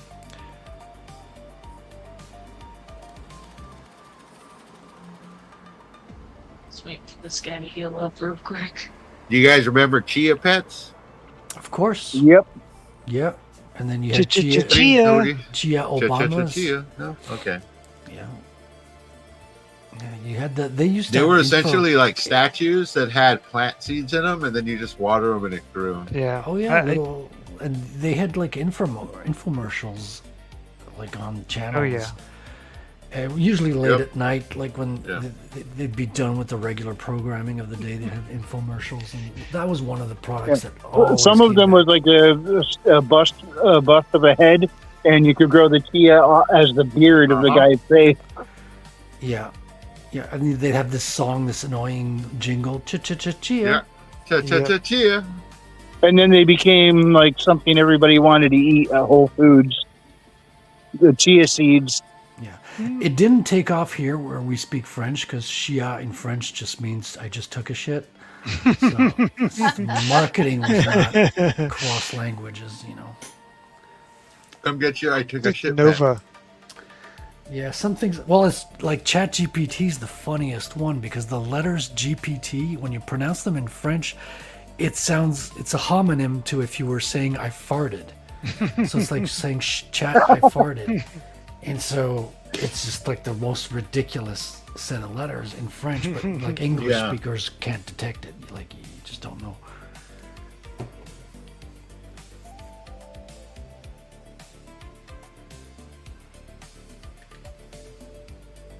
Still rolling credits. Oh, it's like Vietnamese in the States or something. You should get Wrangler. You should get like a closing clip for your show that has like credits that are obnoxiously long. Oh. It's just like us repeated different roles, like all the things we remotely contribute to. By the way, that super easy fight that they took care of, it drops an egg. So now I have a mini version of the boss. Executive Ooh, producer. Nice. Can you More raise it to slaves. maturity and then throw it at the boss? No. But, nah, like I said, I'm just waiting for my 2 dudes to recover and then I'm going back in. They were melting him. I just died. I'm a slave Yeah. owner. I got 3 dogs. I'm a slave. Fight People ends when say, you die, but my team was going, so. I am the slave. I have a cat.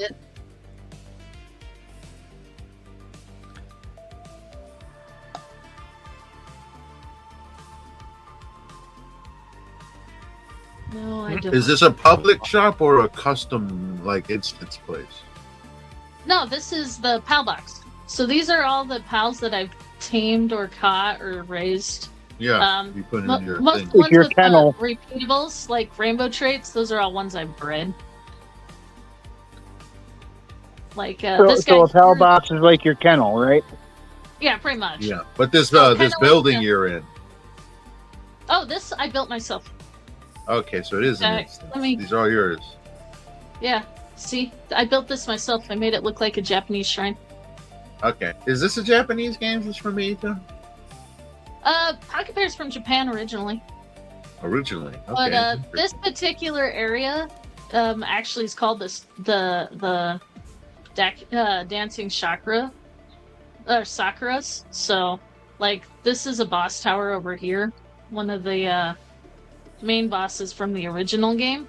But this whole area is all full of sakura flowers. It's actually what I built over here, just because I liked it. I thought it was pretty. But this is my building that I built here. Pretty, huh? All right, interesting. Don't plant any of them over here; they'll become invasive species. Lots of dragon types.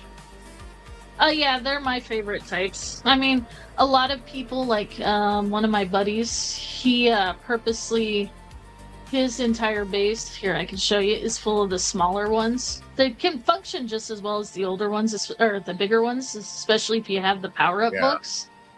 That will, but he prefers the smaller ones so they're not so much in the way. See? Gotcha. All right. But I like the dragon types. They're more my style for playthrough and stuff. Now, is this primarily an online game or a single player experience? It's actually designed to be a single player, but they do have multiplayer option. So, here, let me log out and show you. So it's kind of like Ark. If you guys ever played like Ark Survival or Ark Ascended, you have your own single player based game. It doesn't have to be online, especially for those who don't like playing online. But then it does have a multi-online player game mode. And what's cool is it's got a global PAL box. So say, I'm really big into the breeding, as you guys saw how many pals I had. Most of them were bred. If you end up breeding one that you really, really like, you could put this in here and it could cross over to your other games. Oh, interesting. So, like, for example, reason why I have this one in here is this is a 4 rainbow trait. You can't really read it very well. 4 rainbow trout? This is a 4 diamond trait igneous that I bred. And especially prior to the full game release, getting a full rainbow trait was really, really hard. Not so much anymore. They kind of made it easier and more fun. But so then that way, say if I decided if I was to leave the server I'm in, I could take it into my own private game through and still have my entire team that I bred and not have to start over. In fact, these shadow beaks here is a result of that. Now, this is about 10 minutes ago, but Readout said, "It's incredible the rabbit hole one will fall down. I started the evening feeling kind of brain dead after editing all day. Now I'm going through obituaries on Civil War artillery veterans from PA." That's another thing, too. Next year, my intention is to attend Pulp Fest. So, what's that? Where is it? It's in Pennsylvania. Oh. So, I might be attending that next year. Seeing that by that time my chemo will be over, I'll be on the immunotherapy, and I will be open to traveling to Phoenix, which I can't do now, or Pennsylvania, which I can't do now. So nice. So, as a matter of fact, I had a couple of my readers want to know if I would go. So, all right. Readers. They're just saying, if you're in the area, I'll be there. There you go. Shake some off the hands. keyboard. Oh yeah. Well, actually, sell some books.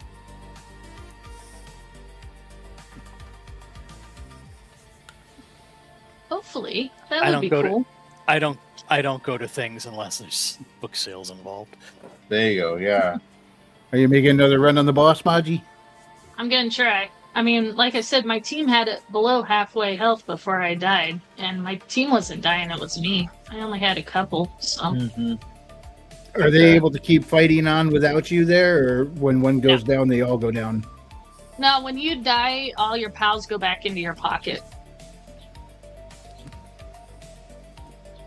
Oh, so it's just you? It's just you and your pals. You don't have I thought you were playing online with some other folks who were. They can join into these battles, but right now I'm fighting it myself. They're just not online right now. But There you go. Is this the boss battle here? yeah, this is it. What it is how they make up for that is the bosses will double in health and defenses the more people you have joining in. So, like in this case, this boss is tanky as hell. You add 4 people on top of that, even if you have the most suited team in the world, you're still in for one hell of a fight. Yeah. It seems like it'll be a bit difficult to keep track of the boss with so much monsters running around. No, the boss is huge. Hayes, buddy, I'm pinching my French bulldog's cheeks. where is the boss? Oh, I it didn't know takes your a minute. bulldog was French. Can I hear him bark? Maybe I can recognize it. It's Oh, got you know a it's French. prepare timer so that Ruff, he's you been not stupid gonna pull out American. everything. We got 40 seconds. It'll be out, All right. and it's gonna hit like a truck. I wanted to write a And short the credits will story. still be rolling. Oh, I know, God. right? The fact that I've had Wow. how many boss fights with 10 minutes in between each one? Those credits are ridiculous. Wow, it's like I a half wonder hour. why the video game industry is hurting so bad. How many freaking people they got working on a single project? Is that him? No, this is my Yeah. this is one of my favorites. That's your puppy? That's my puppy. And what's cool is I can pet the puppy. Nice. What? Awesome. Up, boss fight. Yeah, I was thinking of writing a short story about my French bulldog. Called it Frenchie versus Predator, where he fights a velociraptor. Oh, okay. I like it. Yeah. That's a Yeah. good premise. It is. But I actually need to write a kaiju story because I want to get a story published in a magazine, and I found a magazine, but the only stories they'll be accepting soon are kaiju based. So I got to get to writing one of those. Damn it. I'm already at half health. Shit. Oh, you suck, Mudgy. Yeah, I know. I gotta shoot its wings before it charges.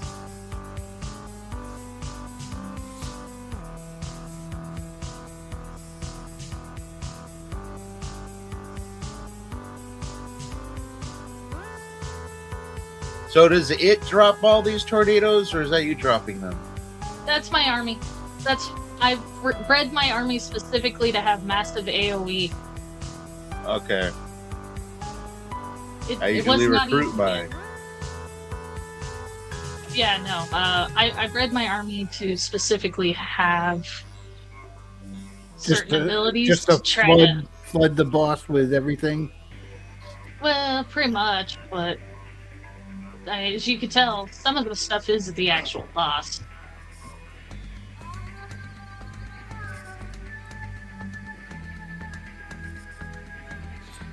Look at that.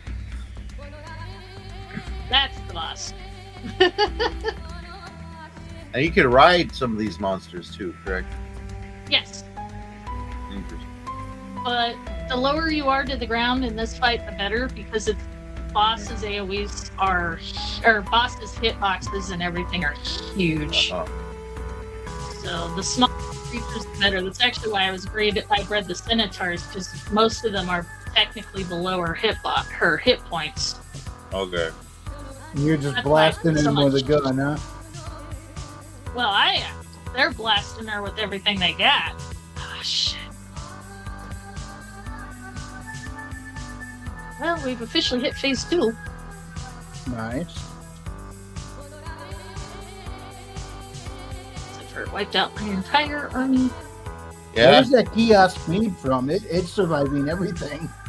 It's built into the game.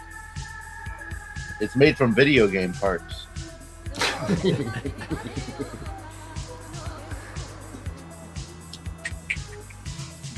So that's why it survives. Fu Man Blue says, I might have to get back into Pal World so I can play with Maji. Now, is Power World cross-platform? Is that a thing here? Yes, Oh, that's nice. it is very cross-platform. Nice. I may have to pick it up in the future when it goes on sale. Did you grow up with Pokemon too, James? Was that part of? It was around. I It was around. I knew of Pokemon, but I was too poor to partake. I didn't have cable or anything. Well, I got better at swapping out my team in a hurry. But I mean, the fact we made it to phase 2 is pretty damn good. I was more of a Digimon guy. Right, they were like that's like our Transformers and GoBots. Remember? Kind of. Though Digimon it carved its own niche. It's got its own fan base. Well, It so did showed- GoBots. Challenge Sure of the worked. GoBots.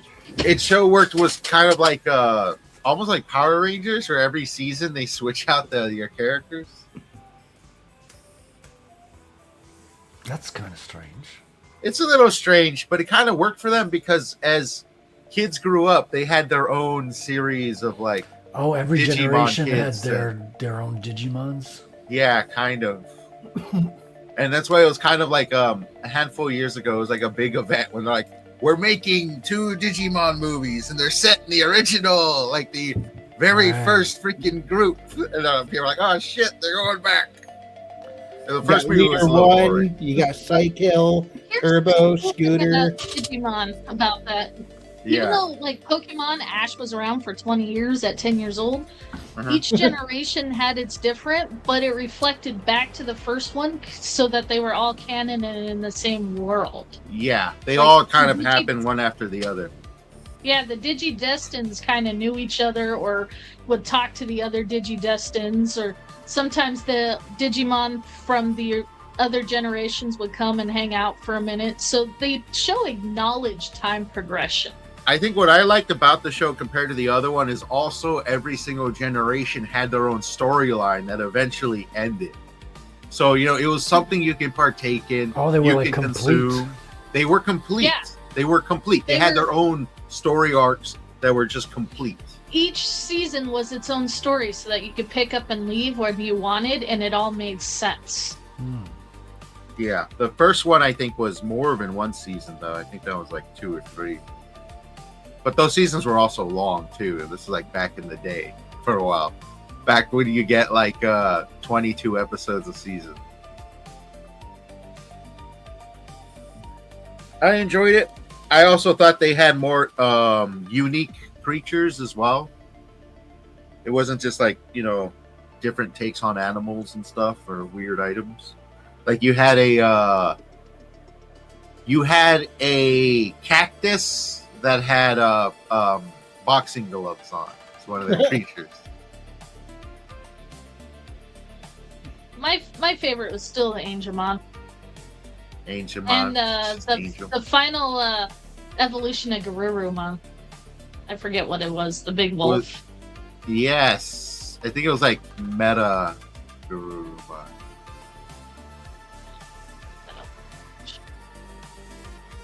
And they had like an endless amount of transformations too, which was funny. In the original series, they had 3.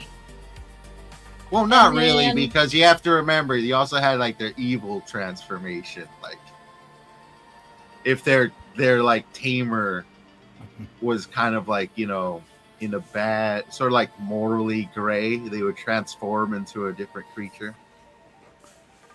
That's how they got like Skull Greymon, which was basically just a giant skeleton dinosaur.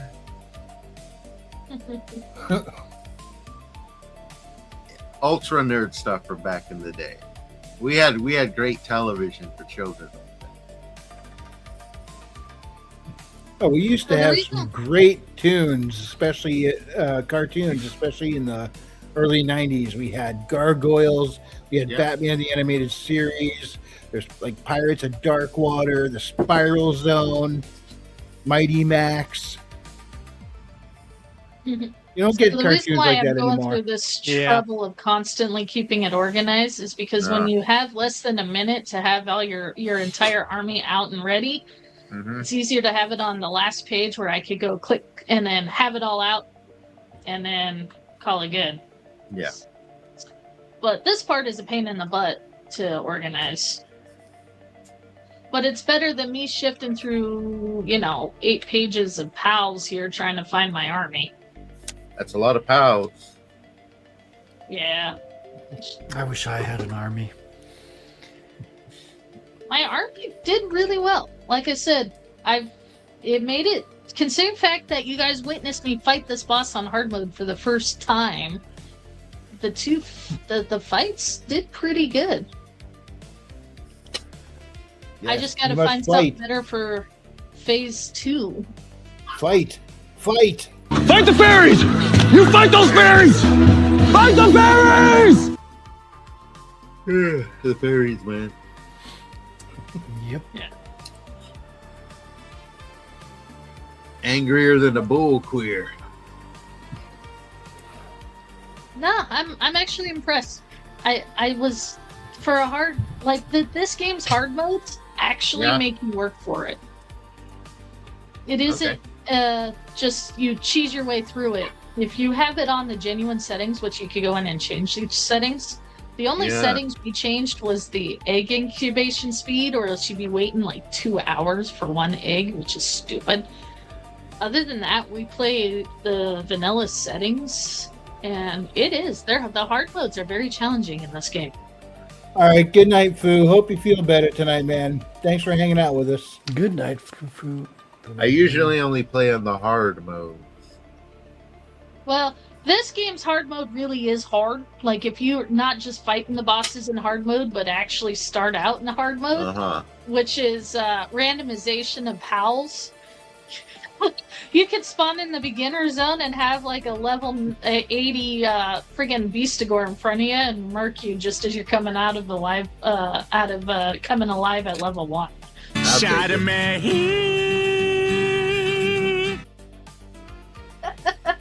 Can't be worse than the fantasy game where I decided to purposely fail a puzzle and then it spawned me at level 5 in a level 60 zone.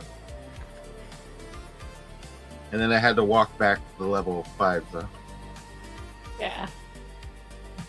But, I am impressed with this game.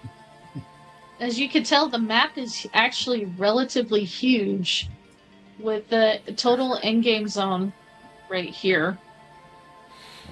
Yeah. It's challenging. This might end during your next battle. I'm waiting for my peer review video. and project closing. Oh my lord! Yeah, I'm sorry. Those credits are ridiculous. I mean, it does have a press A for quick scroll, and now I know why.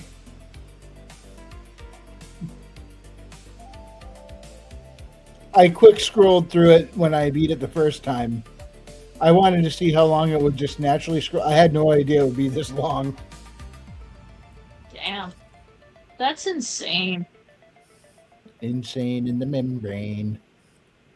Nah, I'm making me a better shield so I don't die, but I have a feeling I gotta make a team for phase 2, so I might need to do some research. But my dudes, they did really well, so I might just have to breathe. Is that a big flower critter? Yeah, it's Lylene. She's a giant flower. What? Isn't she pretty? Plant people. Are you gonna fight her? No, she's she already my fought crafter. her. Oh, she's yours.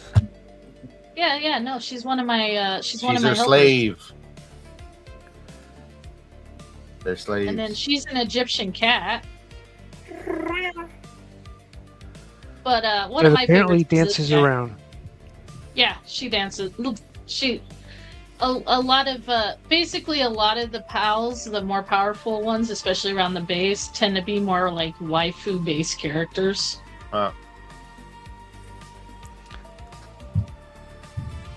Waifu based characters? Yeah, they kind of remind. They're a little too. Yeah, Pocket Parrot knew who they were targeting. Yes, exactly. My reactions with Dot. So, for those of us who don't speak Japanese, waifu, I'm afraid to ask at this point. Should I ask? Good. Waifu? No, don't ask. Okay. It's exactly what you think it is. I have no idea, but all right, I'll accept my ignorance. I've learned to accept ignorance because it's way better sometimes than knowing. Wife possibility. Well, that makes sense. That makes too much sense. That's what it means. Often referred to towards anime territory. Okay, I just looked up waifu definition.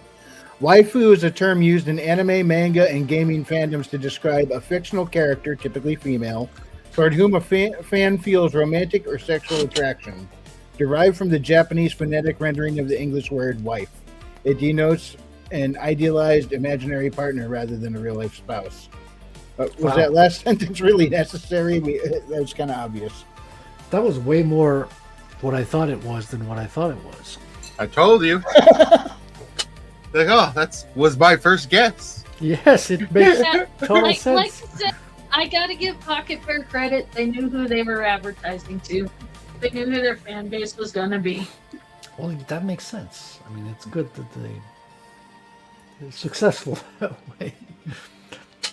Is Pal World still like selling like gangbusters? Because I know it was like making Nintendo furious at how much they were selling. It's not only excelling, but they just announced a trading card game. Oh, oh no!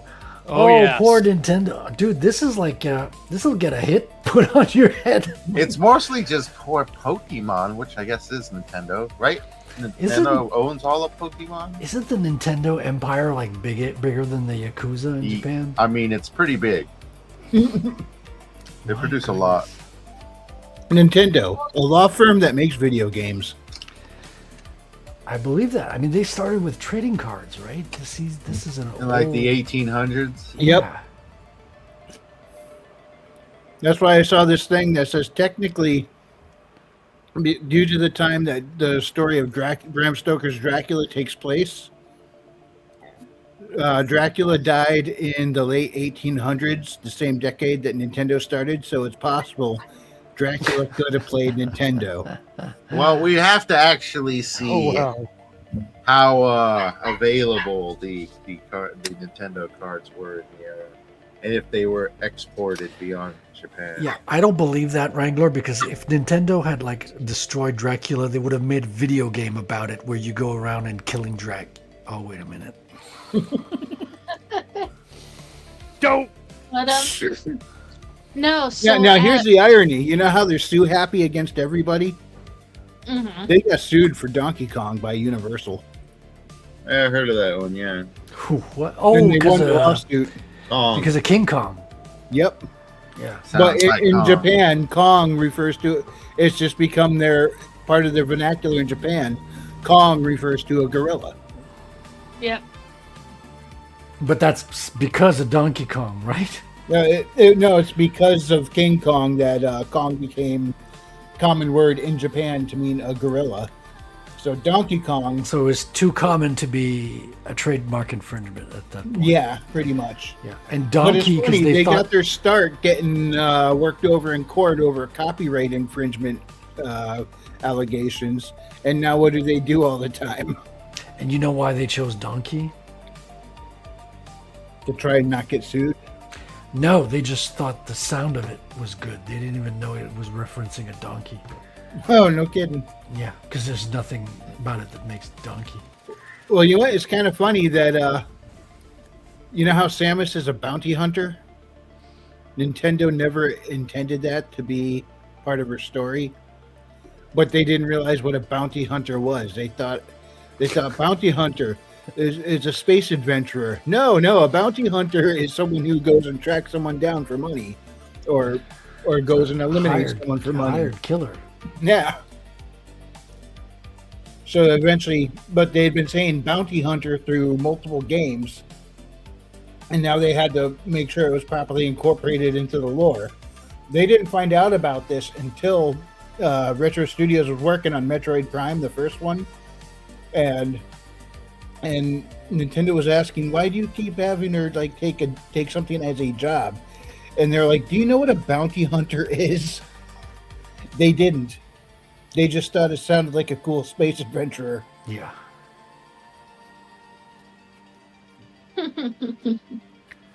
And they're not the only ones that do that too. Like, it's hilarious because reading French comics, an overwhelming amount of French comics use English titles.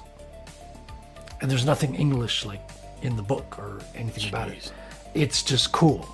It's like, it's like, it sounds cool. Well, stupid Americans. Who'd have thought our American version of English would sound exotic to people? Well, because they're listening to English music. Like the best music is either right? coming from America or from England, and it's in English or Canada, so it's English, right? Yeah, have you heard what those freaking Russians listen to? That shit sounds like it was recorded underwater. Or they're watching like English, like American blockbuster films as well. But they translate those titles in French, and they're always dumb translations too most of the time. Really? They're listening to New Kids on the Block. Yeah, because they can't translate things literally. Because if you translate a title literally, it doesn't necessarily sound good in the other language. So you have to factor in the marketing. So it's more important that your title in the other language sounds good rather than it be a literal translation of the English title. So it's marketing first. The meaning is secondary. So they're like, this is my book, Purple Flowers. It's about a time traveler who goes back and fights dinosaurs. Yeah, I mean, sometimes it'll be on point. Sometimes it's an easy switch, but other times they're like, "Oh fuck it, we'll just like go in a completely different direction." Right.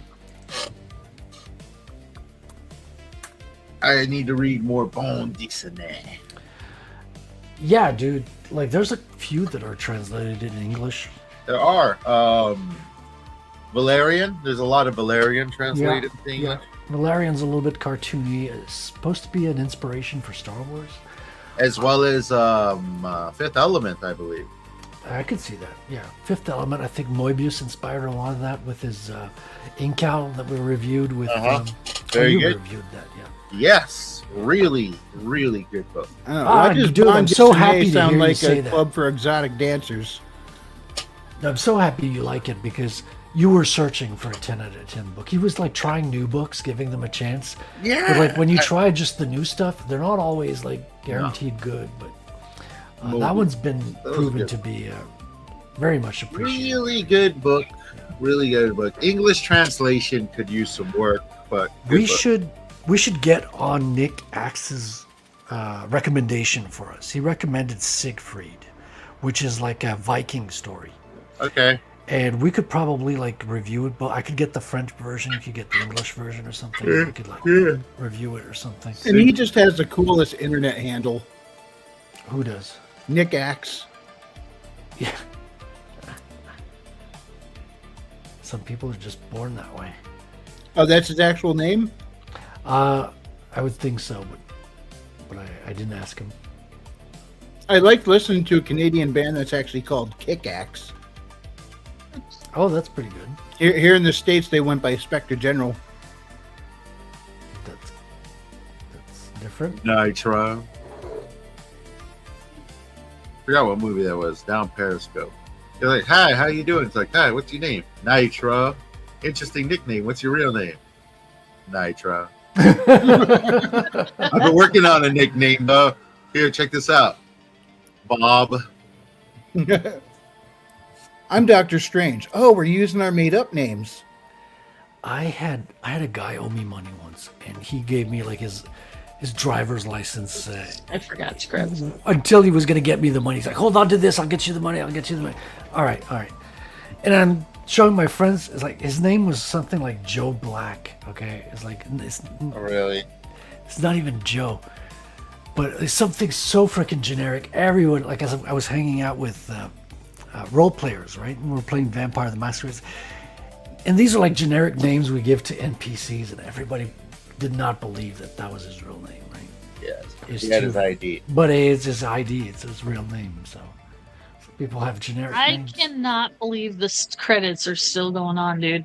I can. It's a video game. So are we going to Okay. like, if the show ends, are we going to continue the credits next week? Just leave it. It's going to be an ongoing series. I don't know why you're doing that to yourself. I'm asking myself the same question. Aren't there games that have like after credits scenes as well? It's become a thing now since In-game? Marvel was doing it. Yeah. Sometimes, Yeah. like sometimes they'll have, like if you pass the game in the hardest difficulty, they might have some sort of special unlock or alternate ending. But I'm not talking about the ending. I'm talking specifically after credits, whereas you have to, Well, that's where some of the alternate endings are. or after credits, right? Yeah.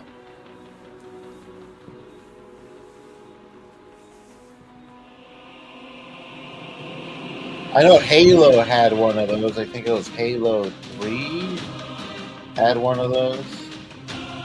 And that's the first time Cortana went bad.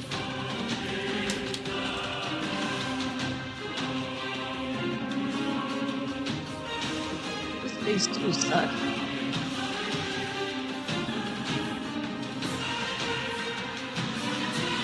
Don't you hurt Maji! Oh, trust me, Amaji's gonna get her ass kicked. Half my army died in that single attack. Gotta get Maji to read The Art of War, I think. I need a faster way to change out my dude.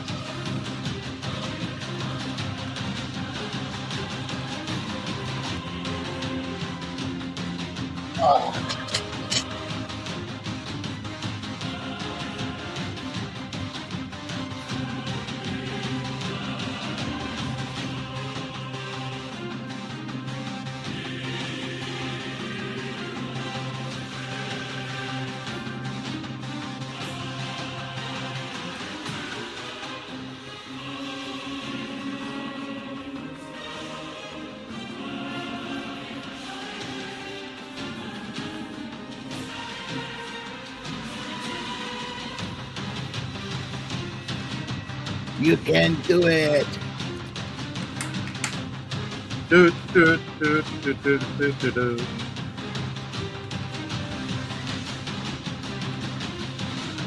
I'm actually just happy I can get it below half health. That just tells me I need a slightly better army for phase 2. Because that right there is what kills my army.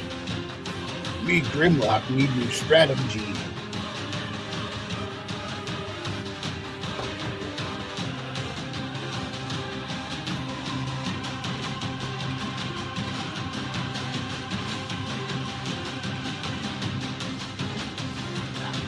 No. New happen. You know what would be an And the credits are still rolling. now her credits are rolling too. No, mine aren't. Oh my god, I don't have I'm starting to think Maji will beat this critter before the credits end over here. Imagine being a person on this credit list. Which one? No. All right, screw it. I was just going to let the whole thing go at normal speed to skip see it. how long it takes, but It's been over a I'm half getting hour. the A button. Jeez Louise, But even by dude. hitting the A button, we're going to be here for like Number a 15. while. And people wonder why these things cost, millions upon millions of dollars. Half of these people were fired halfway through. Can we see another screen where it's the list of people who bought the game and compare which one is longer? Well, but this, like I said earlier, this shows just how bloated the game industry has gotten. In fact, you need this Yeah. many people. I will give credit where credit's due. This was only like a $30 or $40 game, and it was a really good game. Yeah, Did a that lot one of name? Was Think that about one it. name the horse you rode in on? Could have sworn that. But think about it though. If it was only a $30 game and the end credits is longer than my entire fight against the freaking final boss. I think the 6 credits have times been over. rolling for an hour now. No. No? Maybe some of these people were like translators and just work on the, shipping it. Oh my God. The LATAM team. This is the LATAM team. That means that was the Latin America. Yeah. Where the worst and the worst gamers and most bitchiest gamers live. Well, they're all Latinx, right? Yeah. Latinx men. Latinx men, oh, dude. You could write that in a couple of different ways. Like it could be Latin X-Men, where you're like reading a comic book version of X-Men, but it's all in Latin. Or it's Latinx men, which Latinx men. they're all luchador costumes. Latinx men, all right? And wearing, Special thanks. Oh, God, just stop it. Production babies. Production babies. How about credit babies? How much people are bored during the oh my credits? God. Imagine Paid when escorts. there's going to be a point where they're going to be in the credits listing the team that put the credits together. People they bought their Coke from. The guy who brought the coffee. Food delivery person. Wait, Oh, wait. Janitors. We're there. That was at least another boss fight right there. Look at that. Unity. Keep Keep in going. mind, I am It's still actually going. playing on Bloomberg. hard. What? Why are we reading Bloomberg? If you guys want, I can go fight the boss on normal so you guys can see it. Wait. Oh, no. My God, Services. look at this. The book. This is like the spaceship at the beginning of Spaceballs. That was shorter. More. It ended eventually. We already got past the babies. What's Gear. that? Okay, there it is. Finally. And a cutscene. See, you asked if there were cutscenes at the end of video games. There you go. There's one. Yeah, I'm wondering if it's going to be different now because I got 100%. Well, let's watch it. Is that your wife and child? No, you're right. but that is a younger version of Varum. How do you keep that hair like so finely, faded? Sharp knives. It's all in the color palette. You can load your save file to continue your exploration of Mount Koff and complete unresolved mysteries. The boss rush mode is now unlocked with Artaban. Whoa. First, more credits. Now back to your Title screen. I was hoping I would see like more of a cutscene this time because I 100%ed it, but I guess That not. was just the mid-credit entertainment. Now back to the rest of the credits. Those credits needed to come with a little concession. Give you 5 minutes to take a break. An intermission. Yeah, intermission. Go grab something to drink.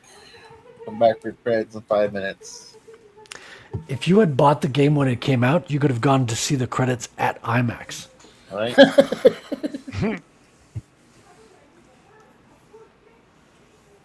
What a game. That was probably the longest credits I've ever sat through. Yeah, and We should do My a different eyes- credits every week. I think this could be a recurring theme. We get a game that looks 10 times more complex and has half the credits. Ooh, my eyes actually pulled a muscle. Portal 1 and Portal 2 credits. Well, Portal 1, they bought the project from a team who made the prototype.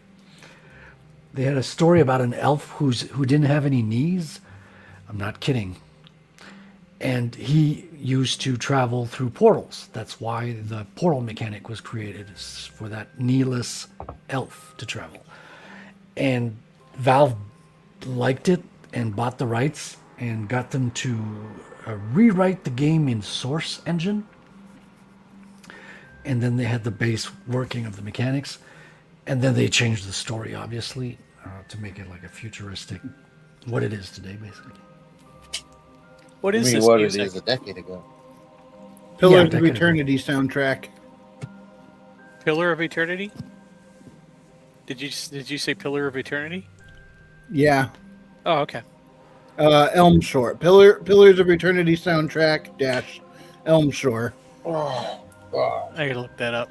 Because Portal wasn't supposed to be a big project. Like, they used assets from Half-Life to, like, It wasn't a make big it project simple. at all. No, just it blew was up. like a bonus game that came if you bought, like, Yeah. Now Half-Life it's 1 stuck. and 2. It's stuck in loading screen now. Yeah. And it's running credits. There's been a handful of games like that. Like on the Wii, if you bought this like Wii Zapper, that's what they called it. It was like a little extension. You get this mini crossbow game where you played as Link. And that actually blew up a little bit. And it was just a free game that you got with. Christina says, okay, you guys got me to laugh. Thank you. Which part, Christina? Probably all of it. Because if I was not trying to be funny, it's going to make me cry. It was probably when Herman said he strained his eyes reading the credits. His eyes pulled a muscle or whatever.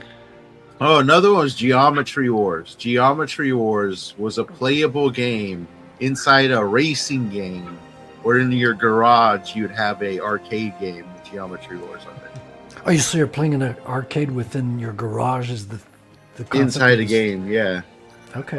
It's a Christy racing was game. trying to Just leave had a and little we game didn't- there. And I didn't see that. Sorry about that, Christy. You have a great night too, and I hope you feel better. She says all of it. All of it. She can't leave because we're too funny. We're like addictive. Mm-hmm. We should put a warning at the beginning of the stream, like, you may get addicted to Weekly Wing It and start winging it yourself. Yeah. Or just roll your eyes and Now, get bored. StreamYards will let you. Or you connect to may YouTube. get eye irritation while during the credits. Excuse me. Yeah. I've been watching Warehouse 13 again, if people remember that one. Yeah, I remember. Oh yeah. Oh wow, yeah. Yes, I got the Yeah. the Blu-ray collection for like $30. It was on sale. Oh wow. I never checked out the show when it was, on air. I just catch an episode here or there. But I've been enjoying it so far. A little contrived here and there, but the writing for the most part is pretty okay. I think that was a spin-off or Yeah. in addition to one of the other series. Eureka, a town called That's Eureka. what it was. Yes. Eureka, right. They even have a crossover episode. With Fargo. Yeah. I'm trying to remember. I didn't watch a whole lot of both of them, but I remember watching episodes from both. Eureka had the hotter chick in it. It's true. She was a You mean Deputy Lupo? well-curved Latin woman, I believe. Latinx? Hang on. I can't do it. Do my ow. I have There to you go. say that in Canada, or else it's a hate crime. Wow, wow, wow. Brown Seriously? chicken, brown cow. But yeah, I tried to look up Eureka to buy like the show so I could watch it before this one, but it was like $100 for this show. Screw that. Whoa. I don't want that. All right. So for phase 2, it's gonna take a hot minute because I gotta get them leveled and stuff. But I think I'm going to do a cross between my Egyptian cat girl, have half of about 7 of them her, and then the other 7 are going to be Dupins, which is Oh, do I need to put my Egyptian cat girl on screen? Hold on a second. It's in here somewhere. yeah. You might appreciate an Egyptian cat girl. Where is that? There it is.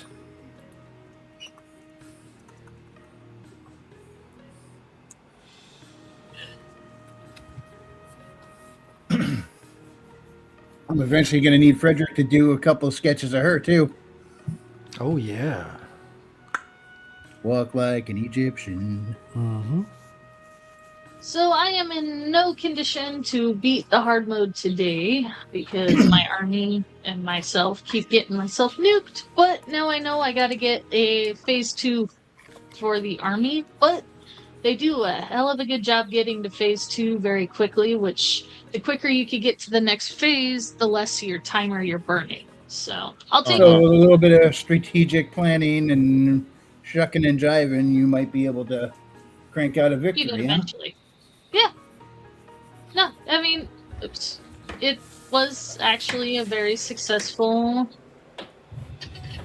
first time. I mean, Nice. not really successful, even though I got my ass kicked. But at the same time, it actually proved that I was going in the right direction for being able to beat this boss. So, I consider it a good thing. Did someone just pop in? Was that you? That was me. I switched to step outside for a smoke mode. Roger that. So yeah, no, I'm not upset getting my butt kicked. I'm actually excited because it means I'm doing something right. And this was the first. Face it, it wouldn't be hard mode if it was an easy walk through the cave. Yeah. So, When I return to the keyboard, we'll probably start the wrap up. let's get this. Yeah, so with a little bit of planning and strategizing, you'll probably be able to take down the boss on hard mode. I mean, you've already been getting it down below half health, so Yeah. that's I definite mean, progress. below half health before I even take. Well, okay, I take serious damage, but before my team takes serious damage, it does get one shot in the entrance of phase 2. But I mean, like I said, these bosses aren't easy on hard. So they are but that's the cool thing about this. The game itself is designed to make you not only work on your character and your pals, but how they best strategize with each other. So like some pals in your party will buff you, some pals in your party will add defenses. Some are just there to improve other pals. So it isn't kind of like some games where it's like one meta for everything. It's actually designed that you can make and design your own team to boost to your effects how you want but allowing you to still enjoy your play style, if that makes sense. Yeah, I mean, there's probably a few different ways to approach it depending on how you like to handle things and what critters you have available to you.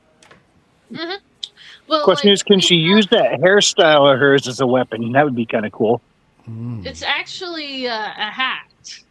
That's a hat? It's a hat you get for... Okay, so you see the water dragon right here? The Shalom? Yeah. He is a boss he's the second to last boss in the game. If you beat it on hard mode, you get her hair. The hair of the human that was fighting with her. Oh, it's cool looking hair. I like how it flows behind her while she runs. But yeah, no, these are all different. Like this is the first boss, the girl with pigtails on the big old Griswold, or most people say the Buzz Pikachu wannabe. She's the first boss you fight.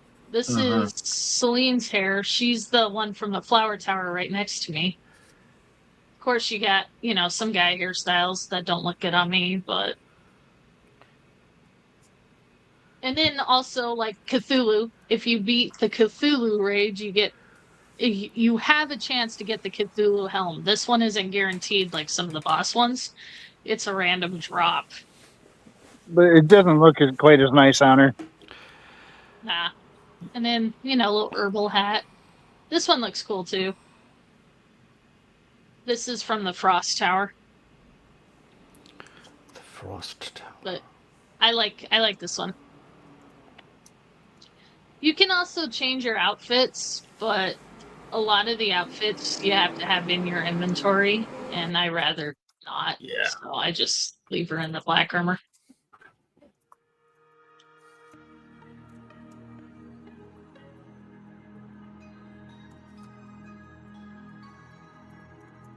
But yeah.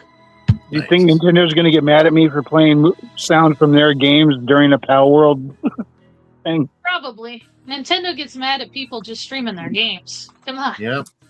I'm surprised they don't sue people for having the name Mario. Oh, wait. I think they did that in Costa Rica once. Wow. Well, what happened is in I think it's Costa Rica. It might have been a different one of those countries in South America. Grocery stores are called supers, and there's a mom and pop shop.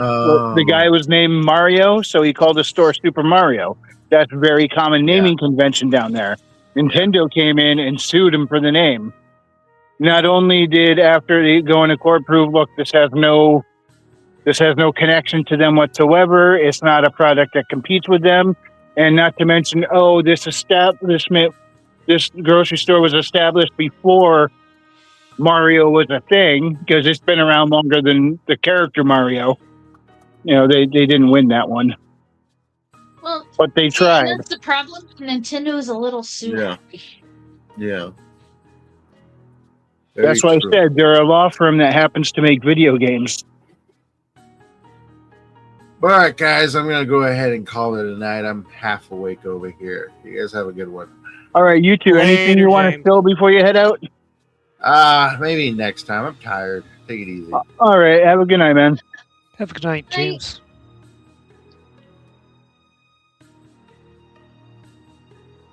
So do you have a particular favorite? I know you said earlier your favorite depends on what you're doing, but is there a particular pal in this game that you're just like, yeah, that's cool. I'd love to have that one hanging from the rearview mirror or whatever. It would be Moldron, my big fire iguana. Let me see if I can find him. He's one of my faves. But this is a Moldron. This isn't the one I use. Mine is buried because he got injured in a fight. But see, big fire iguana.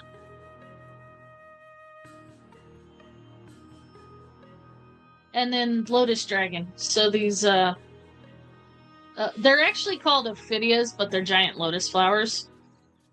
I rechanged the name of my Ophidia to Lotus Dragon, but I absolutely love them. Not only do they offer when they're fully maxed out, they soak the enemy, give a 6 soak debuff, which doesn't sound like much, but if you have an electric type, you hit them with the electric type while they're shocked, it actually boosts the damage even more. But it's just a pretty dragon. On top of that, it has a lot of AoEs. I like dragon type, and then of course I like to fight with AoEs. I mean, there is a lot of single shots. This game is designed however you want to play it, you can. So like this dragon here, Zen, his buff, he's not called Zen. He's actually a Xenoguard, but I call him Zen for short. Gotcha. But his buff here says while in party increases the player's energy weapon damage by 35%. Well, guess what? Other than That sounds handy. Everything else is energy weapons. So he's actually helping me buff up my damage. And then on top of that, so I combine Zen with, where is she? This one. So this here, I can't pronounce her name, so I'm not going to try. But this one here, she looks like a little maid with fairy wings. But she will also buff my damage by 30% as long as everybody in my party is a different rate, like a different POW, instead of like 5 of one POW, like 5 gob fins or something like that. She will also give me an additional 30%. And then this one, I hate this one, but this one, while fighting together, grants the player lifesteal effects, which restores 5% of damage dealt as health. That's kind of handy. So can you stack all these buffs and abilities? So they say they don't stack, but if they're from different like races and stuff, they stack. If that makes sense. So, like, when I'm fishing, I have a bunch of fishing pals. I have a Whale Alaska and a Whale Alaska Igneous. Because they're 2 different races, their buffs are different, even though they're the same buff. Which makes it easier to catch fish, because catching fish on a PS5 in this game sucks. But you want to catch fish in this game because that's how you get some of your water pals. It isn't just a standard fishing game that they make you do. If you want some of the water pals, that's how you get them. Or this is how much thought the developers put into it, which is one of the reasons why it's giving Pokemon a run for its money, is because, so say you really don't like fishing. See this little dude here? He's absolutely adorable. But this little dude here is a little hedgehog. This is called a Jolthawk. If you don't like fishing, they're normally smaller than this. This is a special that I found out in the wild. They're called Luckies. But this is about the size they normally are right here. But you can equip him as a bomb and throw him into the water, and he'll shock the fish up to the surface. See? So if you do not like fishing, you can actually do it another way. So the developers have put a lot of thought into this.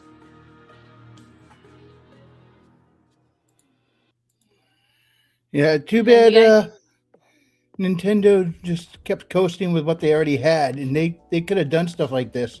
I think this game embarrassed them because Nintendo obviously has the ability to really go balls to the wall and make something really cool. They didn't. They just kept coasting and coasting, and somebody else came along and ate their lunch. Well, here's the thing too. So somebody was slamming the developers for people making Nexus mods for the game already. The developers didn't give permission or anything, and one of the developers just flat out said this game was designed for fun. Let them. They actually encourage people to have fun with the game. They don't sue them all to pieces. If anything, they're probably taking notes for future ideas, because Pocket Pair not only made a ton of money with this game, but they've already made an announcement that they're investing it right back into the Power World, not just Power World, but into other games. So that instead of, like a lot of people where they take their money, give it to their investors and all that, Pocket Pair's putting the money right back into the studio so that they can make more stuff. Nice. And they want the fans to have fun. They want the fans to have, enjoy things. And they're excited for the trading card game. I will not be shocked if we see some actual Power World plush and the merchandise soon, because the last Japanese convention had some. Awesome. Yeah, So it looks like they are very after much all there. their headaches with Nintendo, they finally got a bright future ahead of them. You know what's funny is I think their headaches with Nintendo is what made them so popular. Yeah, that they were definitely willing- had a Streisand effect. They were willing to take on Nintendo, and they came out on top, which means Yeah. how many other Well, they game were companies are they gonna were getting try? beat down, but then Sony came in and said, "Oh, we'll help back some you up extra on money." that." That's Yeah. because they saw where And the wind Nintendo and was blowing. Sony had have a long going rivalry too. So Mm-hmm. But no, I'm excited, and like I said, you see how beautiful this animation is. yeah, This it's is gorgeous. This is one of the first games. Here, let me just teleport to a random land. This is one of the first games that I have played that hasn't come out completely broken in years. You know how hard that is now to find? I mean, don't get me wrong, there's little glitches here and there, but it's not broken. It's nothing game breaking. You can still go on and continue playing. Don't get me wrong, Yeah. these are And actually heck, hard to catch. speedrunners love finding glitches. Yeah, those were actually hard to catch, but I'm at max level, so I've made it look easy. Oh, I'm out of food. Should probably go back to newbies. But I mean, look, I teleported to a totally different land, and it still has just as much detail as the other one. Yeah, but for those who are firmly Nintendo diehards, they should be happy about this too, because that means Nintendo is going to turn around and step up their game now. Mm-hmm. They're going to have to. I don't know. Maybe. I think they're lacking creativity.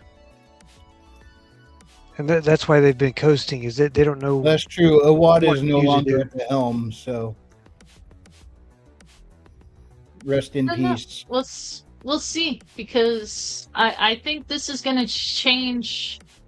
I don't think this is just going to change Nintendo. I think between this and Expedition 33, these smaller studios coming out of left field and making these big hits that people are willing to pay for instead of the AAA gaming, I think it's going to change the face of gaming. Possibly. But we are well over time tonight, so Sorry. what are you apologizing for? You didn't do it. I don't know if I need. It was those credits. Yeah. Which, if I didn't fast scroll through them, they'd probably still be going. All right, so let's do our parting plugs. Maji, we'll start with you. Hi guys. And it's been a up and down road, but the book is coming back out, so it's coming. Sweet. The Legend of Shalar. Now, you can go to the page on Amazon right now and find it. It's not currently in print, but you said later this week you're hoping? I'm hoping. I have the copies. I just got to upload them. I'm too scared to do it by myself, though. All right, so possibly later this week. You can go to the page and see it now. Go to Amazon Books, The Legend of Shalar, and you'll find it that, although currently out of print, now that once you have that page, just bookmark that and check in at the end of the week, and it very well might be available.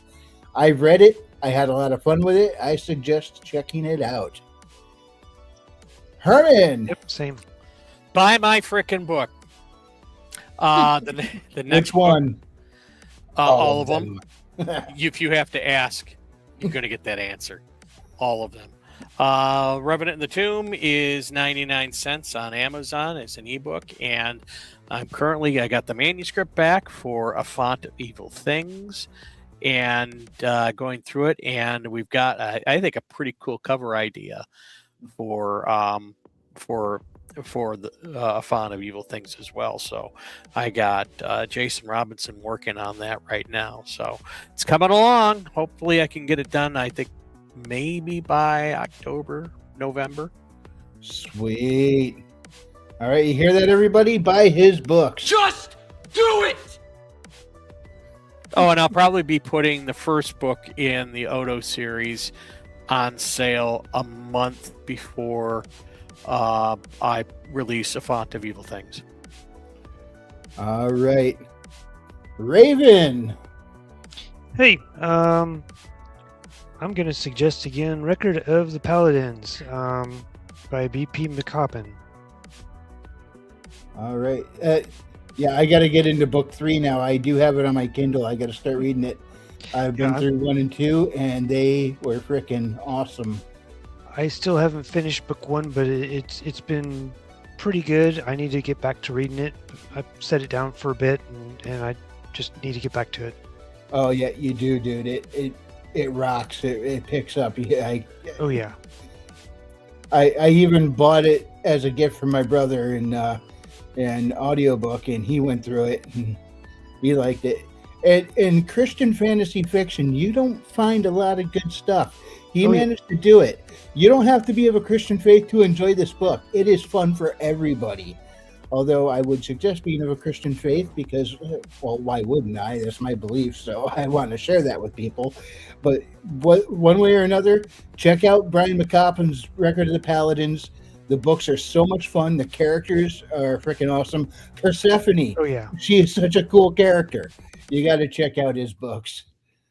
All right. And of course, I guess this is where I start talking about my books. So go ahead and check out Haley Star Bad Kitty and Bad Kitty Haley's World. They are on Amazon. They are magic fuel sci-fi adventures, a little bit Goonies, a little bit fantasy, a whole lot of fun. You gotta go to Amazon, type in Bad Kitty and Frequency Studios. They'll pop right up. I am currently working on book 3. Frederick is doing sketches for the illustrations in the book. I'm hoping to have that out later this year, if not early next year. But King Bawb has gone through and heavily berated me for any of my mistakes, and I am currently tightening and polishing some of that up. I've also started a little bit on book 4. So book 3 is going to be Mystified Investigations, The Fall of Simti. And book 4 is going to be the United States Stellar Marshals. It's going to be a space adventure, all set in the same series with our favorite farm girl there. She's all grown up now. I mean, in this little animation, she's still like 10 years old. But, you know, in the current books, she's grown up and going on all new adventures. So check that out. And tomorrow night on Frederick Guimone's channel, we'll be doing another Proof of Comics starting at 8 p.m. Eastern. Go ahead and check that out. Thank you so much, everyone, for joining us tonight. If you enjoyed this presentation, hit the like. And if you didn't, we appreciate you stopping by. We'll see you next time, and God bless.